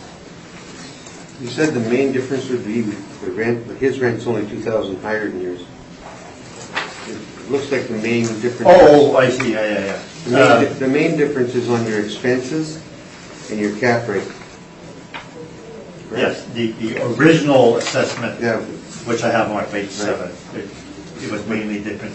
Now his recommendation, he has lower rents than me. He's got 630,000. No, actually. No, sorry. No, you've got 659 and you're at 657. Bottom, where it says income. Oh, he's using 2015. Ah. Okay. Correct? Am I not right? You're using 659? So Yeah. his difference is on his expenses. He removed the roof, he removed the pool, all those major ones, he took them all up. Right. So it's on the expenses and the cap rate. You're off by 1% and he's off by a chunk. Right, and the original assessment on page 3, he had 359,000 in the expense. The model had 359. Now he's adjusted to 366. Yeah. So 286. And the main difference there is that he did not allow anything for major repairs or replacements. Yeah. It looks like it was allowed in 16.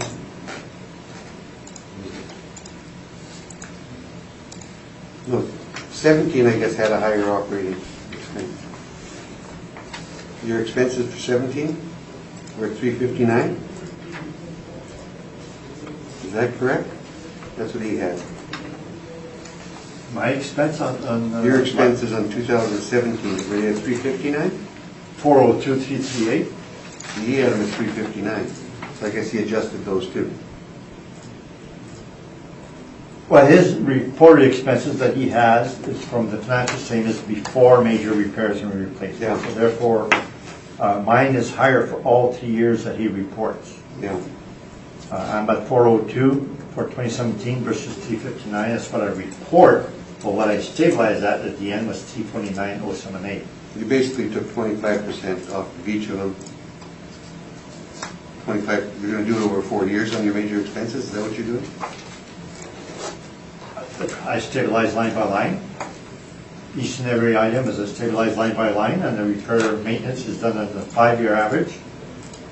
It was 126,000, so the 2017 actual repair maintenance was 173, so that is, our expenses was a lot lower, stabilized than actual because of that. But we stabilize line by line, so it's difficult. But this year, your total expenses were 349, stabilized. Stabilized, yes.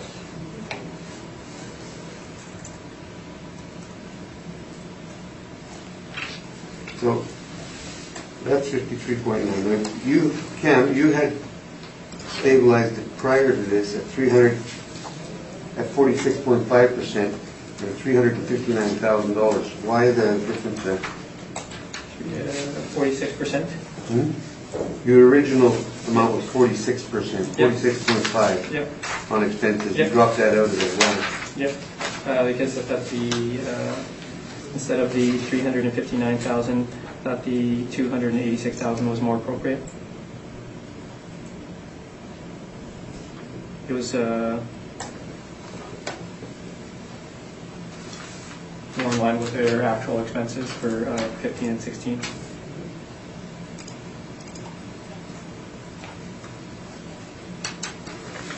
So 6 to 15, 16. 17 was 359. Yes. I didn't. I only included 15 and 16 for the expenses, for stabilizing the expenses. Wouldn't you have to use all three to stabilize?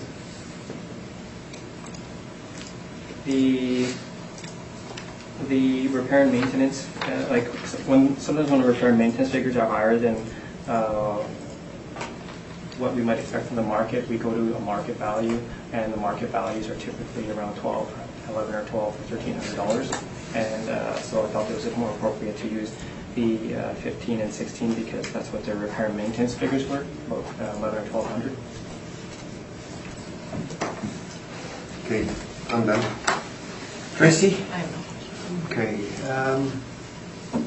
Summary, either party? Can I redirect from that? Or did you say repair maintenance typically 1,200, 1,300 this week? Yes. Do you have any evidence to back that up? That's just my experience. It ranges from about 500 to high, like maybe 1,800. In my repair maintenance study, it has 115 properties, showing it's around 1,553. Would you discount that totally?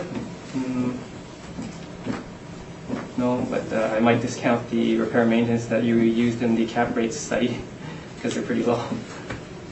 Oh, not in the repair maintenance study for that age group. So your 1,200 is not backed up by anything? Well, I mean, in the previous properties, I've shown some comparables that are around 1,100 or 1,200. What previous properties? The previous properties.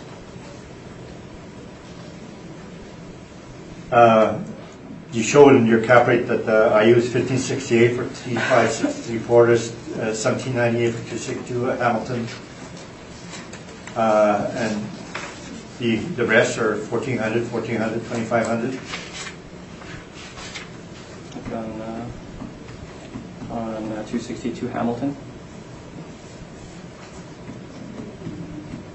The repair and maintenance for those properties on Portage Avenue for about $1,118. What Portage Avenue are you talking about? What address? 262 Hamilton? Oh, that's not Portage. No? with the comparable properties on Portage. And doesn't your rebuttal on the cap rate show that I used 1798? Yep, that's what you calculated. And you calculated less because you forgot the major repairs and replacement again? I mean, are we going to go through? No, but... Are we going to go back? No, you're bringing up information, therefore I question you on that. So would you agree that 262 Hamilton, you forgot to use the major repairs and replacement? We talked about major repairs and replacement. Would you agree that you not use that? It's very simple, yes or I no? didn't include it, no. Okay, so, right.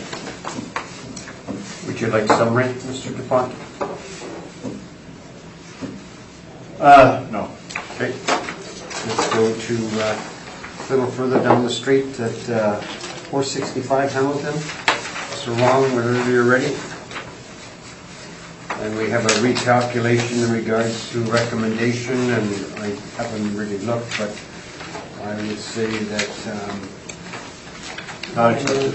not accepted. So Mr. Wong, continue. The subject property is 465 Hamilton. The roll number is 072-178-04800. It's a residential apartment that's 3 stories high, built in 1974, and it has 84 suites with 90 outdoor parking stalls. On page 3 is our income valuation summary. We estimated operating income of $404,000, but on page 5, they're indicating something lower.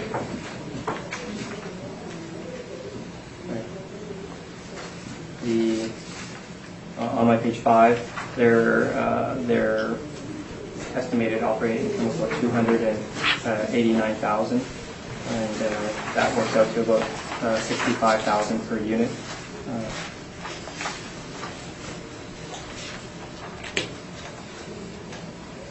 This building's comprised mostly of 1 bedrooms and 2 bedrooms, and the marketplace is typically at about $100,000 per unit for properties. So in order to get my revised value, I used their 2017 income of $783,000. I used our model expenses at 53.48%, which I believe is representative of the market, and that stabilizes their NOI to be $364,000 and capped at 5.3%. Its estimated value is $6,876,000, which is about $81,000 per unit, and that's It's how much? I'm not on the right page. on page 5. Sorry, go to page 5. There's a revised figure. Okay. Okay. Yeah. Are you okay? Yeah, I'm okay now. Okay. Page 5. Yeah. So the red portion is their estimated value, but I feel it is very low considering that they're all 1 and 2 bedrooms. So providing a revised value based off of on the bottom chart there, their 2017 income, their expenses at 53.48%, which is the model, and which I believe to be market. And on my page 4, there's some comparables showing that the expenses are typically around 43 to 53%. So using 53% expenses is reasonable. So using the 53% expenses, their estimated operating income is $364,000, capped at 5.3%. The estimated value is $6,876,000, which is about $81,000 per unit, and that's at the low end of the range for apartments, especially considering they're 1 and 2 bedrooms. And if you look on my page 7. Some of the properties sold for $70,000 per unit, $70,000 per unit, and $96,000 and $100,000 per unit. So, considering they're 1 and 2 bedrooms, the revised value is at the lower end of the range.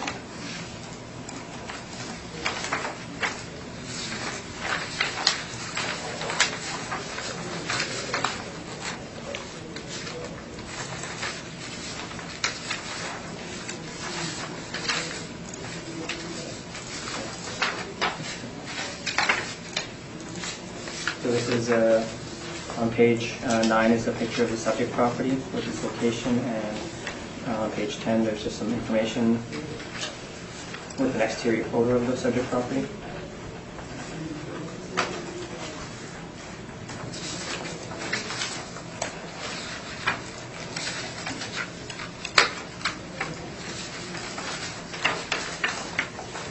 So for my revised value, the rents are supported by the market, and their expenses are in line with the market, and they're also in line with actual sales. Sometimes if we get too caught up in the numbers, they might lead to you have to take a step back and see, it's like, is our estimate of value accurate? And I believe that the revised value of $6,876,000 is accurate, and I ask that you accept the revised value. Thank you, Mr. DuPont. Questions? Yes, your step back, you're talking about the direct comparison approach? Like when we are looking at value, we're trying to see if our estimates of value are actually accurate, and that's what we do, and that's what's done in the model.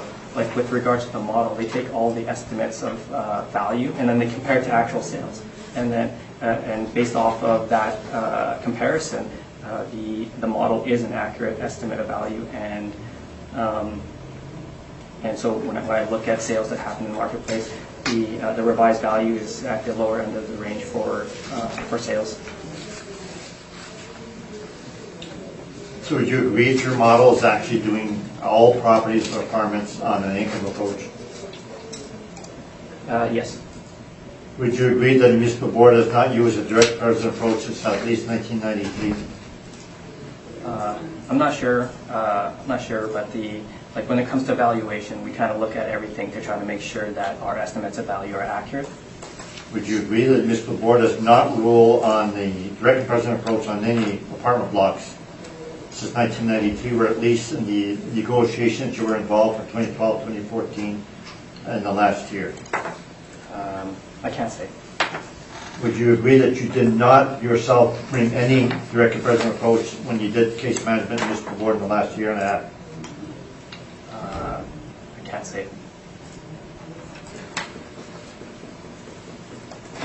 And the sale price per suite for your cap rate comparables, they range from $70,174. Would you agree that's a really high range and it does not determine anything? Well, you were saying that they're renovated, so even in an unrenovated state, they still sold for that.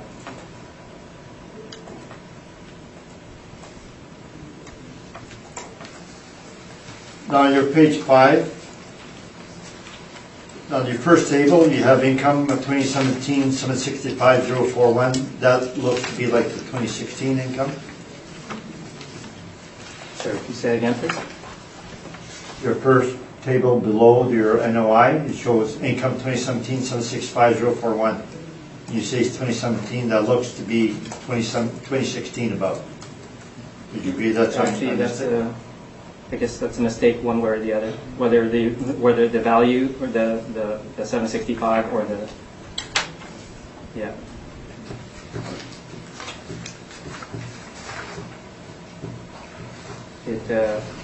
I guess it could have been 783. Now, the expenses that you have for your last table is your expense ratio is not site specific. Sure, no, it's using their actual income with the model expenses, which I believe are market at 53%.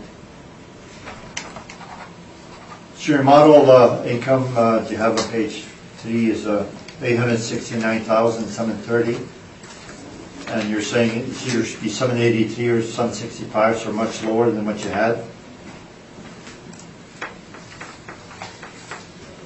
Yes. That's all questions. Thank you. Ms. Anderson? Mr. Mr. Laurando, so on your page 5, Yeah. You're saying that income for 2017, that should have read $783,365. So your total on the bottom would have been $308,065. Is that correct? I'll trust your I'm just roughly doing calculation, it. yeah. But, so that figure of 289 was wrong. Yes. So that 308 divided by your cap rate.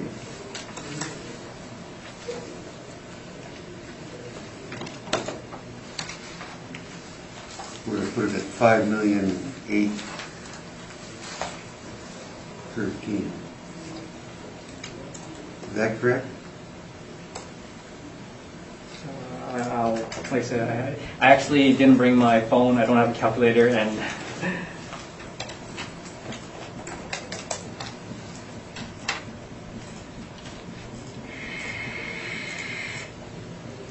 So why did you give us 3 separate breakdowns?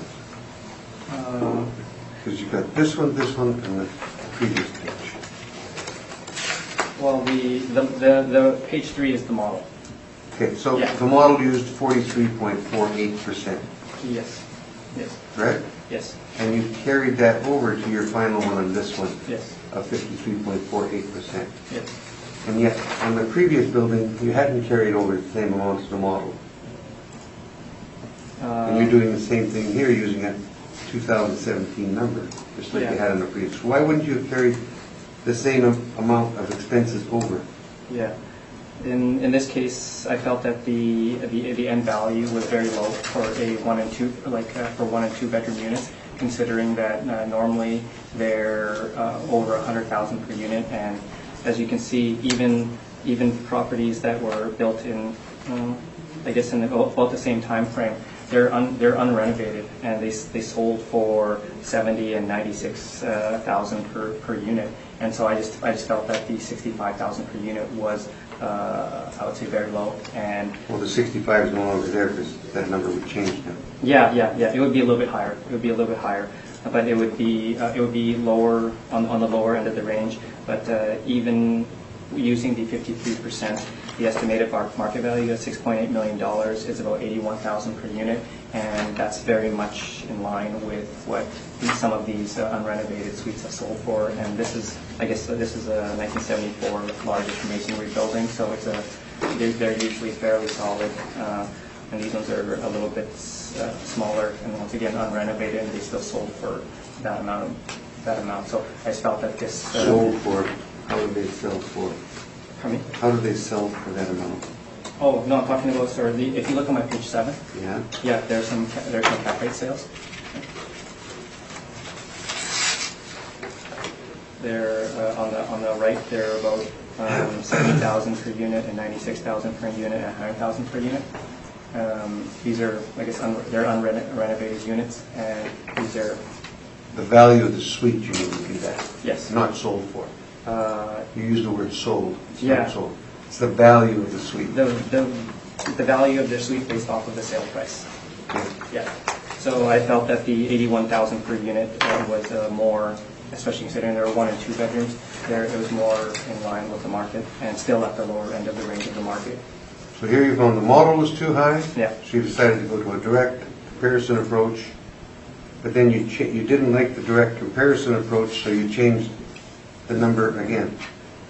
Is that correct? No, I just looked at their actuals to get that value of 5.8 million that you calculated. Yeah. And then, but then I felt that the per unit value was a little bit too low, considering it's a masonry building that's comprised of 1 and 2 bedrooms that typically sell for about 100,000 or more per unit.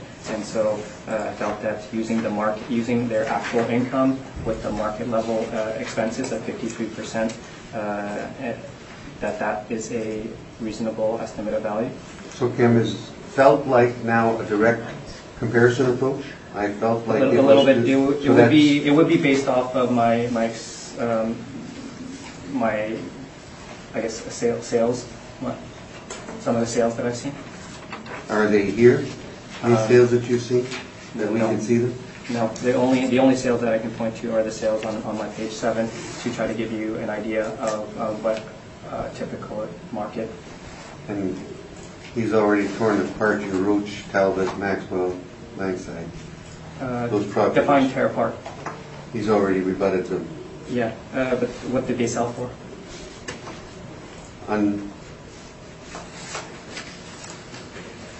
Basically, they sold for 70 and 96,000 in an unrenovated state. So Unrenovated state. yeah, yeah. Okay, and this one you're saying is renovated then? No, So if they sold for 70, around 70, you're up at 81,000. yeah, yeah. Well, those are the 70s, but look at the other properties that are like at 96 and 100,000. But those are renovated. No, those are not. I thought, oh no, rock, that's right, they spent $100,000 on rock, Yeah. right? Yeah, I think they well. You call that renovated? No, they, Mr. Well, no, I'm asking you the question because you said, well, you're right, it's $100,000 they spent on that one. To do the I say renovation. I say this is unrenovated.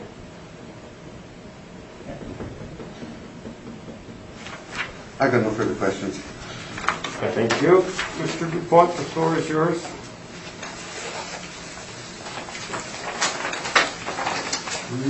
Okay, so page one total. So a simple walk-up masonry. Page two aerial photo. Page three is the map and St. James near perimeter again. Page 7. So the cap rate we have on this is 6%. It's built in 1974.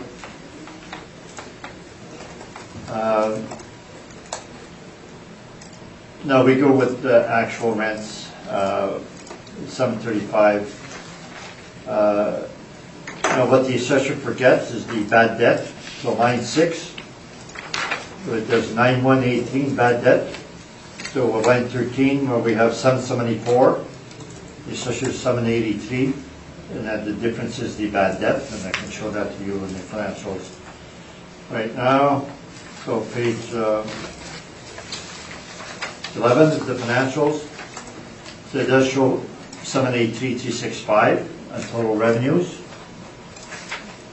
The bad debts on page 12. The second line of the admin in general, 9183, shown as an expense. Now we bring that up as a vacancy and bad debt.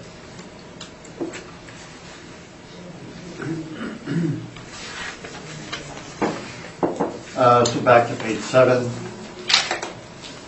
So we stabilize the actual rent, which is $730 per suite, which is relatively low. The suite mix above it shows 42 one bedroom, 42 two bedroom, so that's half and half mix. So for that age group, the preliminary study indicates $809, so it's a bit on the low side. And the assessor's rent is on the high side naturally. Then we add the laundry and parking, so line 13, we are 100,000 less than the original assessment. And then the expenses, we stabilize pretty much the same as normal, except for we have notes here for water, line 21. The water was 45,000 in 2015, went up to 68, then went up to 67, so we checked that out, and it was 66 in 2018. So the water is in line, so the 2015 is one that was out of line. Repair and maintenance, we have 3 years. We shown the comments at the bottom. The towers took over management from Wind Park Dorchester in June 1st, 2015, so we don't have the prior years. So repair and maintenance, we stabilized at $1,461 per suite, which is in line with the repair and maintenance study. From when we NOI is $309,000, which is in line with the actuals. Some of the differences that we're using 2.6% vacancy versus 0.4% vacancy actual. So the financial, starting page 11. It's the same financials that the accessory, except we have some notes. So the plumbing, we show that the 2016 prior year was 65, 2014 was 30. So we allowed 50% of the 29,000. The painting at the bottom is only $1.50 per suite, which is really low. Page 12. We have some notes. The carpet flooring is only 87 per suite. The paint shown there, the turnover paint is 122 per suite. And the fridge and stove replacements 56 per suite. The air conditioners 130 per suite. We show 2016, 2015. It was 8,700, 5,800, and it was 10,948 for 2017. So we allowed 4,200, $50 per suite. So we adjusted that downwards. Then page 13 is the start of the 2013. So the plumbing, we allowed 25% only from 65,000. We allowed only 25% of that quarter. So it's about 15,000 or so. On page 14, we allow their air conditioners at only 4,200 again, $50 per suite. Page 15 shows that we allow the plumbing at 50%, 30,000. They show there we allow 50% of that. And then page 16, we allowed also the air conditioner replacement at down to 4,200. So we adjusted the air conditioning for all 3 years. So back to page 7, when we do all these adjustments, we stabilize the repair maintenance, it comes to $1,461 per suite, which is quite reasonable. Our expense ratio is 59.5%, which is site specific. The assessor is not either their original or what he's done reworked. So we could end up at a lower value per suite, but a lot of that is due to the fact that relatively low rents per suite to start with. And that's my submission. Thank you. Mr. Wong, questions? No questions. Tracy? No question. Marcel?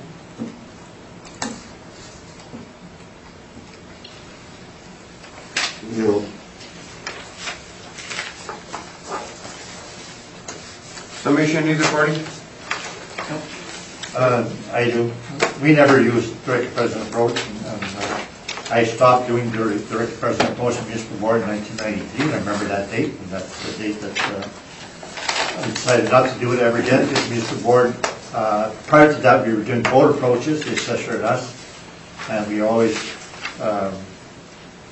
giving rebuttal evidence on the direct president approach to the point that the board never relied on the direct president. We basically said income approach all the way, and therefore we stopped using that. So it's not anything to look at. And when we went to case management, we did, I forget now, 200 properties the last year and a half.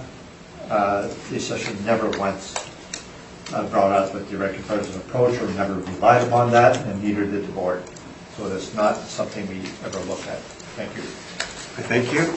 Mr. Wong, we're going to go to 475 Hamilton. This is the last one on the street. So the floor is yours. The subject property is 475 Hamilton. The roll number is 072-134-26600. It's a residential apartment block that's 6 stories high. It was built in 1977 and 91 suites with 31 outdoor parking stalls.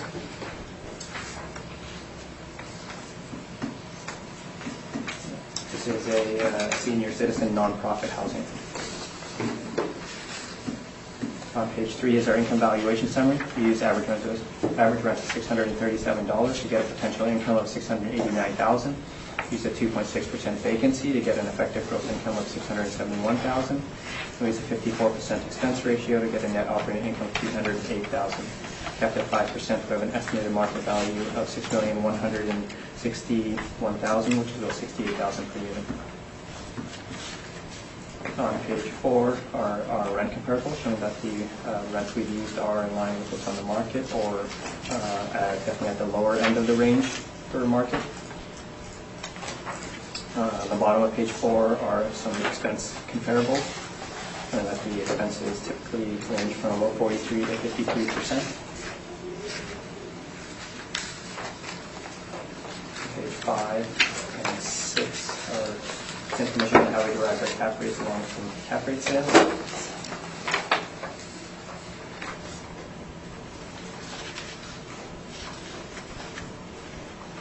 On page 8 is a picture of the subject property with its location.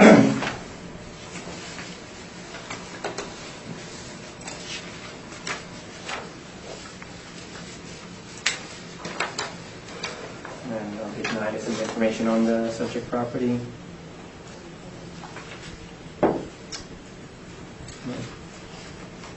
The building that offers amenities for seniors.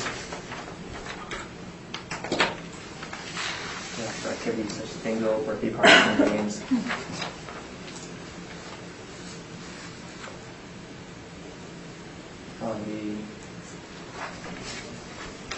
On page 10 is their income statement from 2017.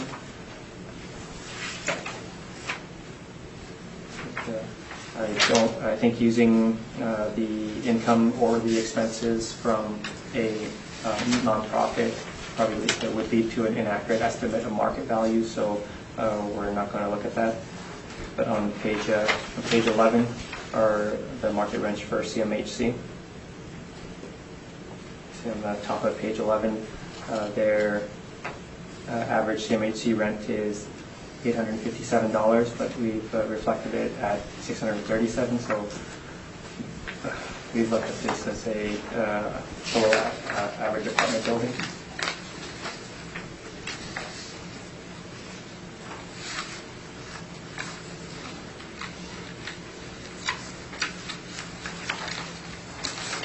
So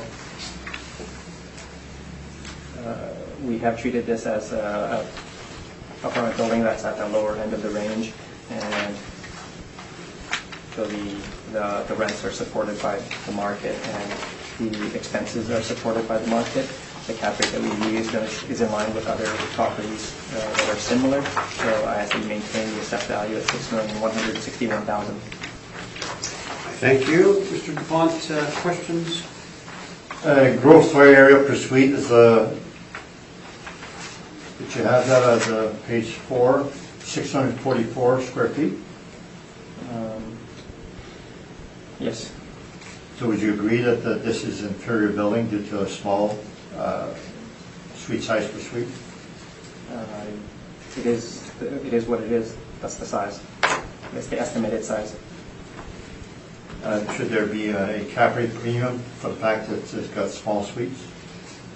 I think it is. I don't believe so. I think it is reflected in the rents that's being much lower than definitely at the very low end of the range for market. That's all questions. Thank you. Ms. Anderson? I have no questions, thank you. Mr. Rondeau? Yeah, why is it close? It's just your cap rate that's changed it, right? Isn't it? Okay. Mr. DuPont, the floor is yours. And like my colleague had mentioned, NRIs are very close, so it's cap rate, so Okay, so discuss we'll that. look at the picture of page 1 because that could affect the cap rate. So this is shown there, the 6-story property. Page 2 shows the aerial map. So page 7. So the property is, page 7, it's built 1977. It's got 44 outdoor units only for 92 suites, so it has low parking. So less than 50% parking. Gross floor area is 57,000 for 92 suites, and it costs 630 per suite. The assessor for some reason it's like 644, so a minor difference. Suite mix is 36 bachelors and 56 one bedroom, so it's got a lot of bachelors also. It's a non-profit seniors. We agree with the assessor's rents. And we did the repair and maintenance with the reserves, et cetera. It comes to $11.17 per suite, which is on the low side. So our total expenses, $364,000 versus the assessed at $363, so we're almost the same. So our NOI is $2,000 difference. So it's mainly in the cap rate. So our base is 6% for that age group. We had 0.5% for small suite sizes, high bachelor suite mix, and low parking. You've got 3 negative factors that will always affect this property. It will not disappear. Remarks at the bottom shows that Sam took over the property in 2017, and the salaries and benefits they had in financials were an in-house manager. So we stabilized at the 5%, which is less than they showed for 2016. Then we put the taxes at the CC20 as we've agreed to do with the municipal board for case management, so that's normal. So anyways, it comes to cap rate only, and so that's my submission. Thank you. Mr. Long, questions? No questions. Tracy, any questions? No question. Marcel? No questions. Semi, the party? No? No. No. No? All right, let's go on to David Street. Mr. Wong, whenever you're ready. 710 David Street. The subject property is 710 David. The roll number is 072-189-40000. It's a residential apartment block that's 2 stories high. It was built in 1972 and has 35 suites with 36 outdoor parking stalls. On page 3 is our evaluation summary. We use average rent of $721. You get a potential income of $303,000. Use the 2.6% vacancy. You get an effective gross income of $295,000. And we use the 56% expense ratio. You get a net operating income of $127,000. Kept at 5.3% of an estimated market value of $2,403,000, which is about $68,000 per unit.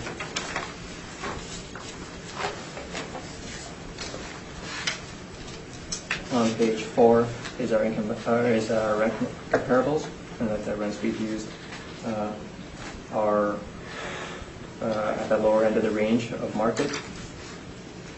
And so we've also provided a expense comparables that range from 43 to 53%. And on page 5 is something similar to the previous property where the estimated operating income is about $90,000, and their expense ratio is about 70%. That's very high, and I don't feel it would trade at that expense ratio. So using their income from 2017.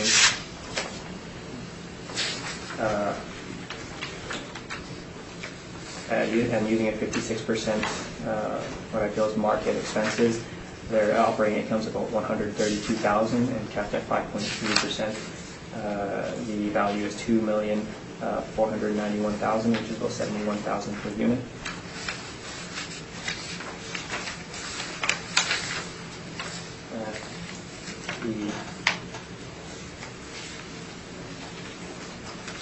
So I guess using a more market expenses, their estimate of value is in line with the model.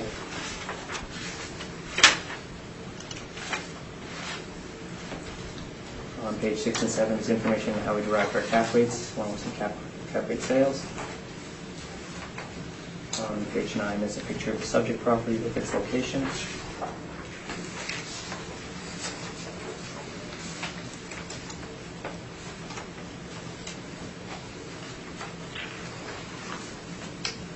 I feel that the revised operating income is in line with the model, and I ask that you maintain the assessed value at $2,403,000.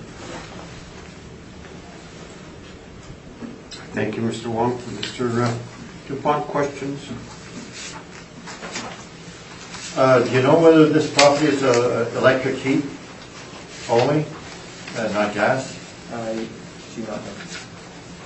You know if the expense ratios are different when there's electric heat? No. No questions? Tracy, any questions?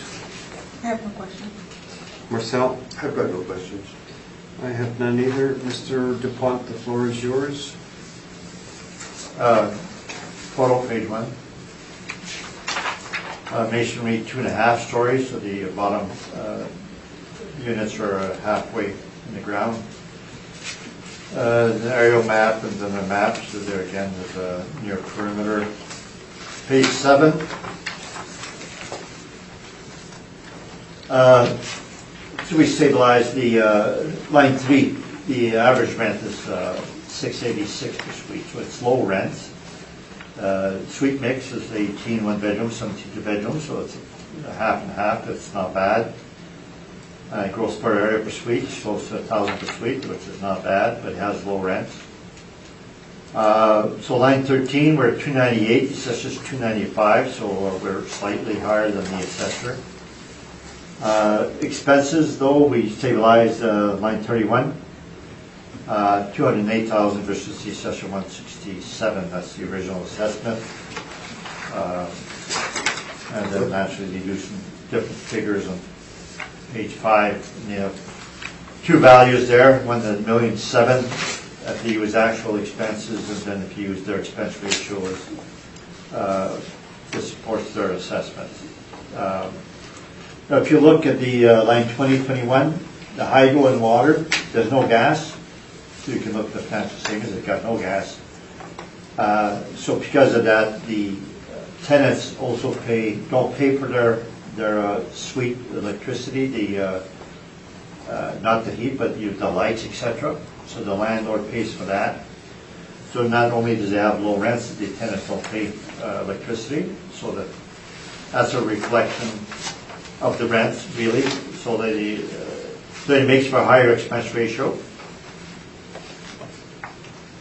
Repair and maintenance, we stabilized, we got 1 year missing. We stabilized at $1,449 per suite, which is relatively low.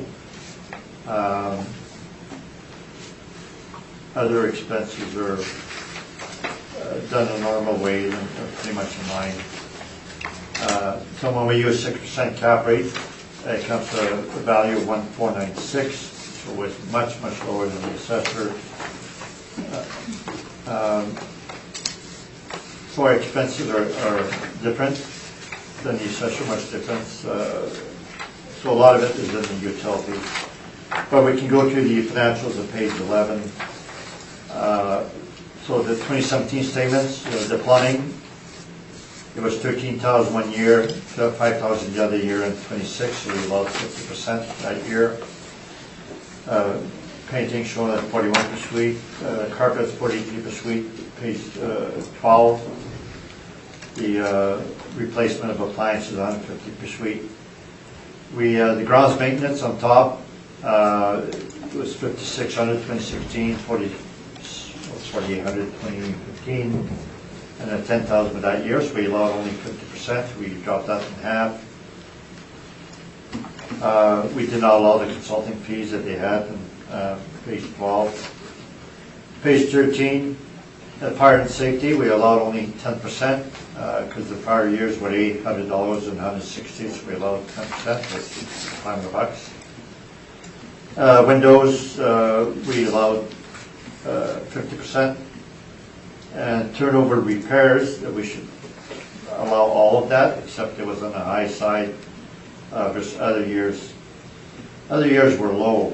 Turnover repairs, if you've got 22% of the suites turning over, should be relatively higher. But nevertheless, we allowed only 10%. The paint we show on page 14, so we allowed the paint. It was 188 that year. But the 5-year average was 109, which is below our max 175 that we did not adjust. On page 15, the 2015 statement.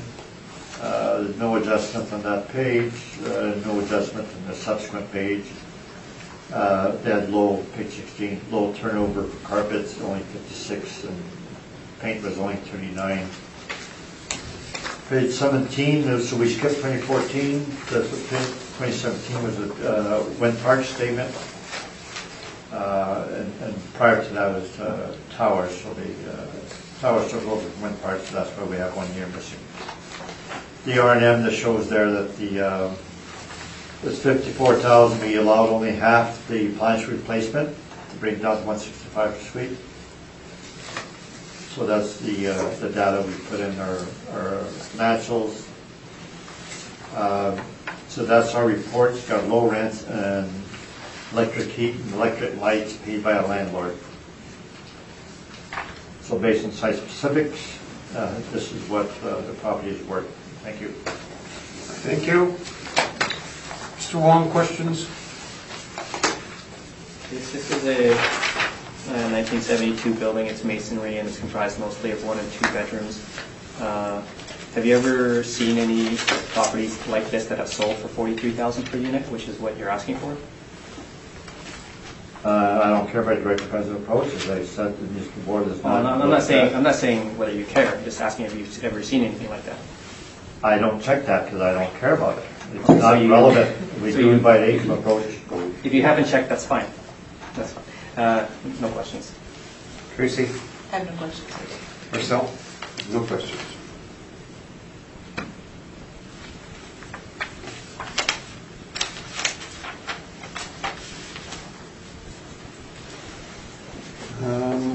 Summary, either party? Okay. No. Okay. We'll go to Lumsden. 160. Mr. Wong, whenever you're ready.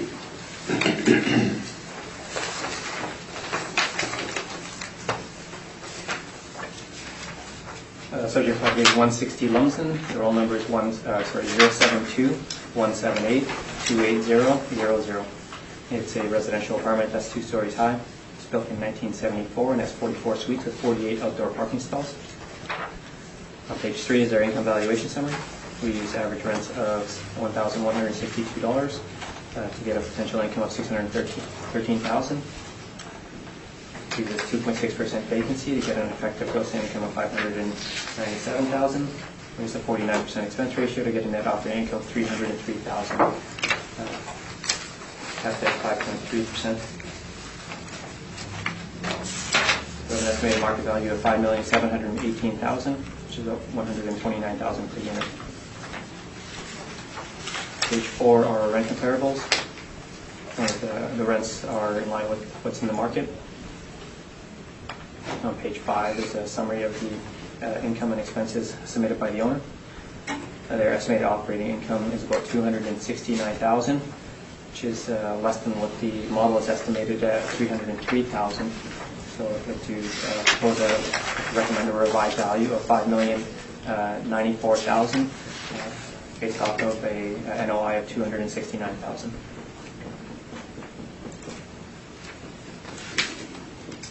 On page 6 and 7 is information on how we derived our cap rates and some cap rate sales. On page 9 is a picture of the subject property.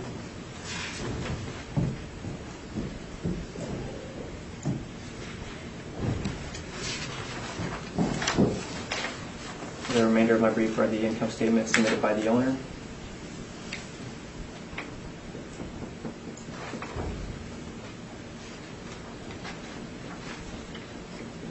When you look at their actual performance, it supports the revised value, and I ask that you accept the revised value of $5,094,000. Thank you. Mr. DuPont? It's not accepted. You better argue just cap rate then. Yes, we're not the cap rate. Their NOI is lower than ours. Page 1, the photo.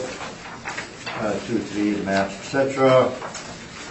Page 7, it has very high rents. If you look at line 3, it's $1,069, so it's on the high side, but the suite mix is a lot of 2 bedrooms and 3 bedrooms. So we're going site specific on the rents. The repair and maintenance is $1,455, which is relatively low for that high rent. So our NOI line 33, we're 280, the assessor's now 269. So that you can choose between the two NOIs. And we have a 6% cap rate, and the assessor's got 5.2%. So we have a cap rate study that supports our cap rate. So we request our value for 681. Thank you. Thank you. Mr. Wong, questions? No question. Ms. Anderson? No question. Marcel? No. Okay. Somebody introduce the party? Go back. Now. Okay, we'll go to the last one, which is Ferry Road, 140 Ferry Road. Mr. Wong, whenever you're ready. The subject property is 140 Ferry Road. The roll number is 070-410-26700. It's a residential apartment block that's 3 stories high. It was built in 1997 and has 45 suites with 41 indoor and 23 outdoor parking stalls. This is a life lease property. On page 3 is our income valuation summary. We used average rents of $1,250 to get a potential income of $675,000. We used a 2.6% vacancy to get an effective gross income of $657,000. And we used a 51% expense ratio to get a net operating income of $322,000. Kept at 5% of an estimated market value of $6,444,000, which is $143,000 per unit. On page 4 are some rent comparables, and the rents are in line with what's in the market. At the bottom of page 4 are some expense ratio comparables, ranging from 43 to 53%. On page 5 is a summary of the income and expenses submitted by the owner. Their estimated operating income is about $342,000, which is a little bit higher than what the model is estimated at $322,000.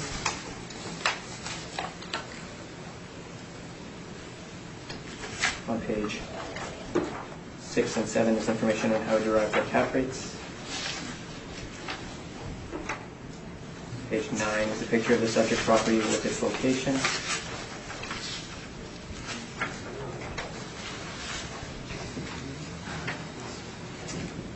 On page 10 are some pictures of the subject property.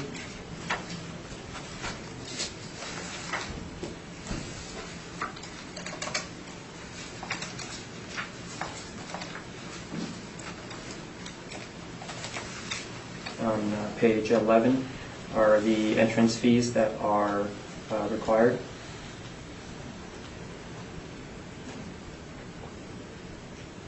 They're about $60,000 or $65,000 per unit.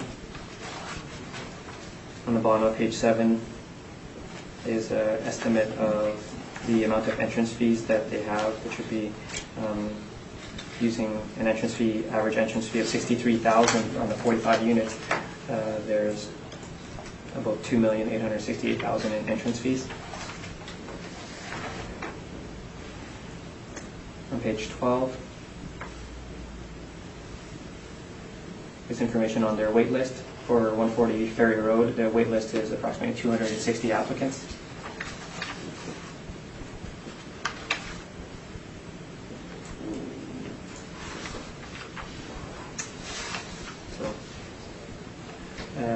Their entrance fees are about $2,800,000. I mean, if there was any sort of interest on that, I calculated if you got a 3% return a year, that's $86,000 in income.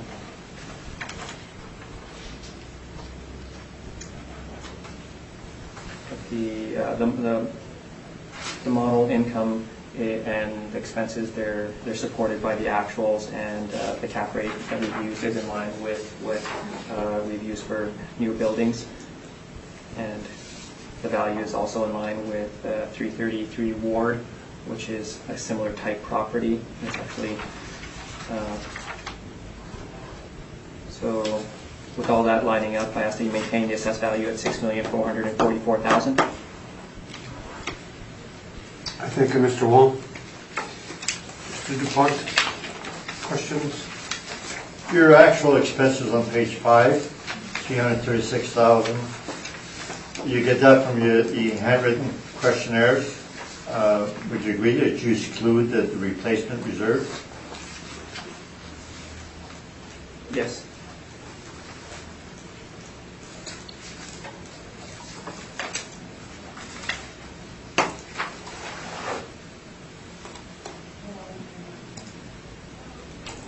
Page 4, your rents. So the subject, you got 1250 per suite, and your comparables are 1208, 1140, 1131, 1200. So you say the subject is on the high side compared to the comparables that you have? Yes. 12 questions? I thank you. Tracy, questions? No questions, thank you. Mr. Larondo? No. Okay. Mr. DuPont, your presentation? Page 1 shows a photo. So a relatively modern looking building, built 1997. Then the aerial map and then the map. Page 7. See on top is built 1997. The suite mix is 1 bachelor and 44 one bedroom. So the suite mix is mainly 1 bedroom. Yet the rent that the assessor have is 12. Well, around the 1200. We use the 1208, and we end up at line 13, similar EGI as the assessor. So it's actually very high rents for a property that's 1 bedroom. But we end up accepting the assessor's rent.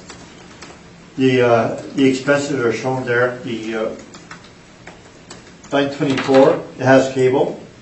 So most apartment blocks do not have cables. That's 2.5% on the expense ratio. So that explains the difference with the assessed expense ratio, but that comes off the rent. And probably the other difference with the assessor would be in the repair maintenance. So that we show line 27 repair and maintenance. We have 5 years. We stabilize at 1742, and then the reserve expenditure, we got 5 years also. We stabilize at 791. So 2504 is the stabilized repair and maintenance. And I will admit that's on the high side. However, the rent of 1208 for 1 bedroom units are extremely high. I don't think I've seen that high, and there's very few properties in the repair and maintenance studies that would be at that level of rent. Now, we always say that the level of rents is it's matching the level of repair and maintenance, but with a life lease, it's based on exactly that. So we'll look at the financial statements. Page 12, 2017, you see the rents. You see at the bottom, it has excessive revenue over expenses from operation, 21,440. Tenant rent recoverable, 21,440. So they only charge to the tenants what they spent. So therefore, they refund anything that's over. For 2016, the income was 680,000. The expenses was 680,000 dead on. And then page 13, you'll see that 2015, with 13,000 more rent charge and expenses, then they had to refund 13,000. And then the same thing with 2013, 2014. So because it's a life lease, you can only charge what they are in expenses. That's part of the life lease that people pay, so that they know the landlord cannot increase rent beyond what the expenses are. So that's part of the operation that it has. So page 12, we show what they'll have for maintenance there. We disallow under other allocation to replacement reserve. There's 2 types, and allocation to vacancy reserve. So they can charge that in order to get back the rent. They can charge amortization to get that back from the rents, and you can charge interest to get back from the rent. But those are expenses that we do not normally allow. But the life lease is based on the total cost of operation of a building, including the financing costs. So those are the items we've allowed in the for repair and maintenance. It's shown there under maintenance, which we allow, and then page 13, the 2016-2015 revenue and expense. Then they have schedules. Page 15, the schedule they have for replacement reserves. And so what they allow for reserves is not what we consider as valid. That's an allowance. What we allow is the actual expenditures that would be considered normal.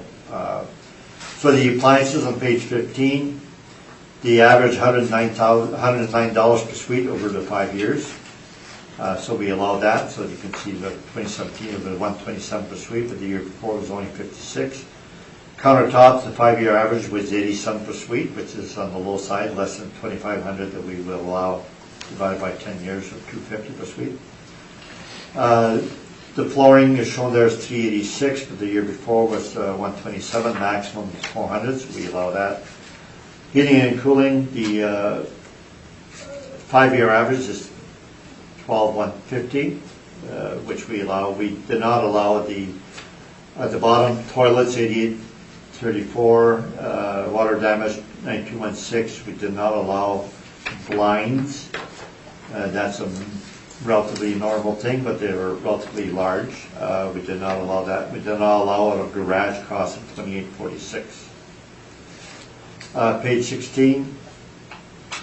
It repeats 2016 again.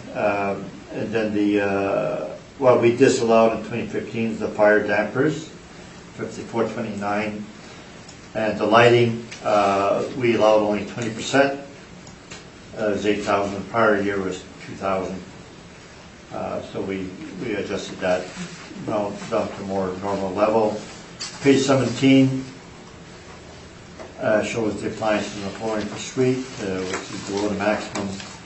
The plumbing fixtures, 2017 was 1,500, 2016 was 2,100, 2015 was 0. We allow 20%.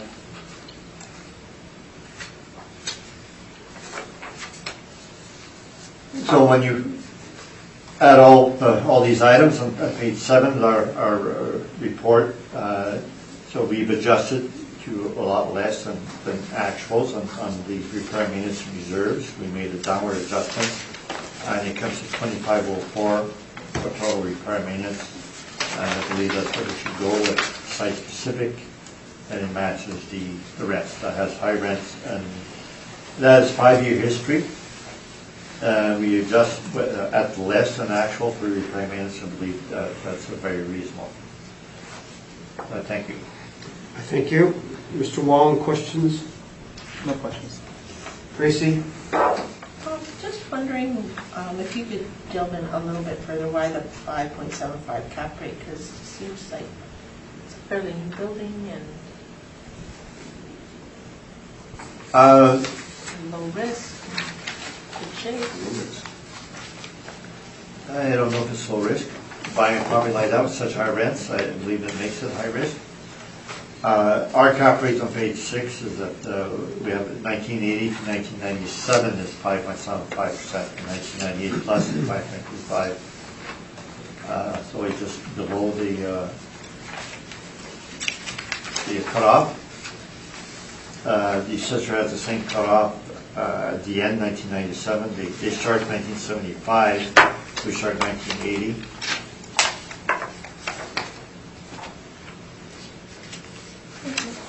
Thank you. Marcel? No, that was my question. Okay. Either party wants summation?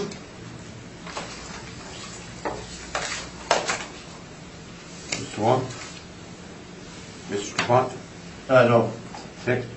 Yeah, I mean, like I said, the 333 Ward is probably the best comparable for this, and our assessed value is closer to, is fairly close to 333 Ward, so I feel that our estimated value is accurate, and estimating the assessed value at $6,444,000. All right, gentlemen, I think that concludes our hearing. So, Mr. DuPont, thank you very kindly. And results very soon. Sure. But do you guys want to, I guess, maybe for me to try and clarify this, or are you guys? You know, just leave it with us. Okay. Yeah. Yeah. We'll figure it out. Yeah. Mr. Wong, thank you very kindly. Sure. I guess just maybe a quick summation Okay. regarding that page is just that, like, you know, when you're calculating a cap rate, the process should be the same and the property should be similar, but as you can see, the properties are not similar in terms of the expense ratios and the repair and maintenance. That's all. Okay. I thank you. Well, now I got a question. So 140 Ferry, Yeah. that's got a 56, Yeah. and you're saying that's too high?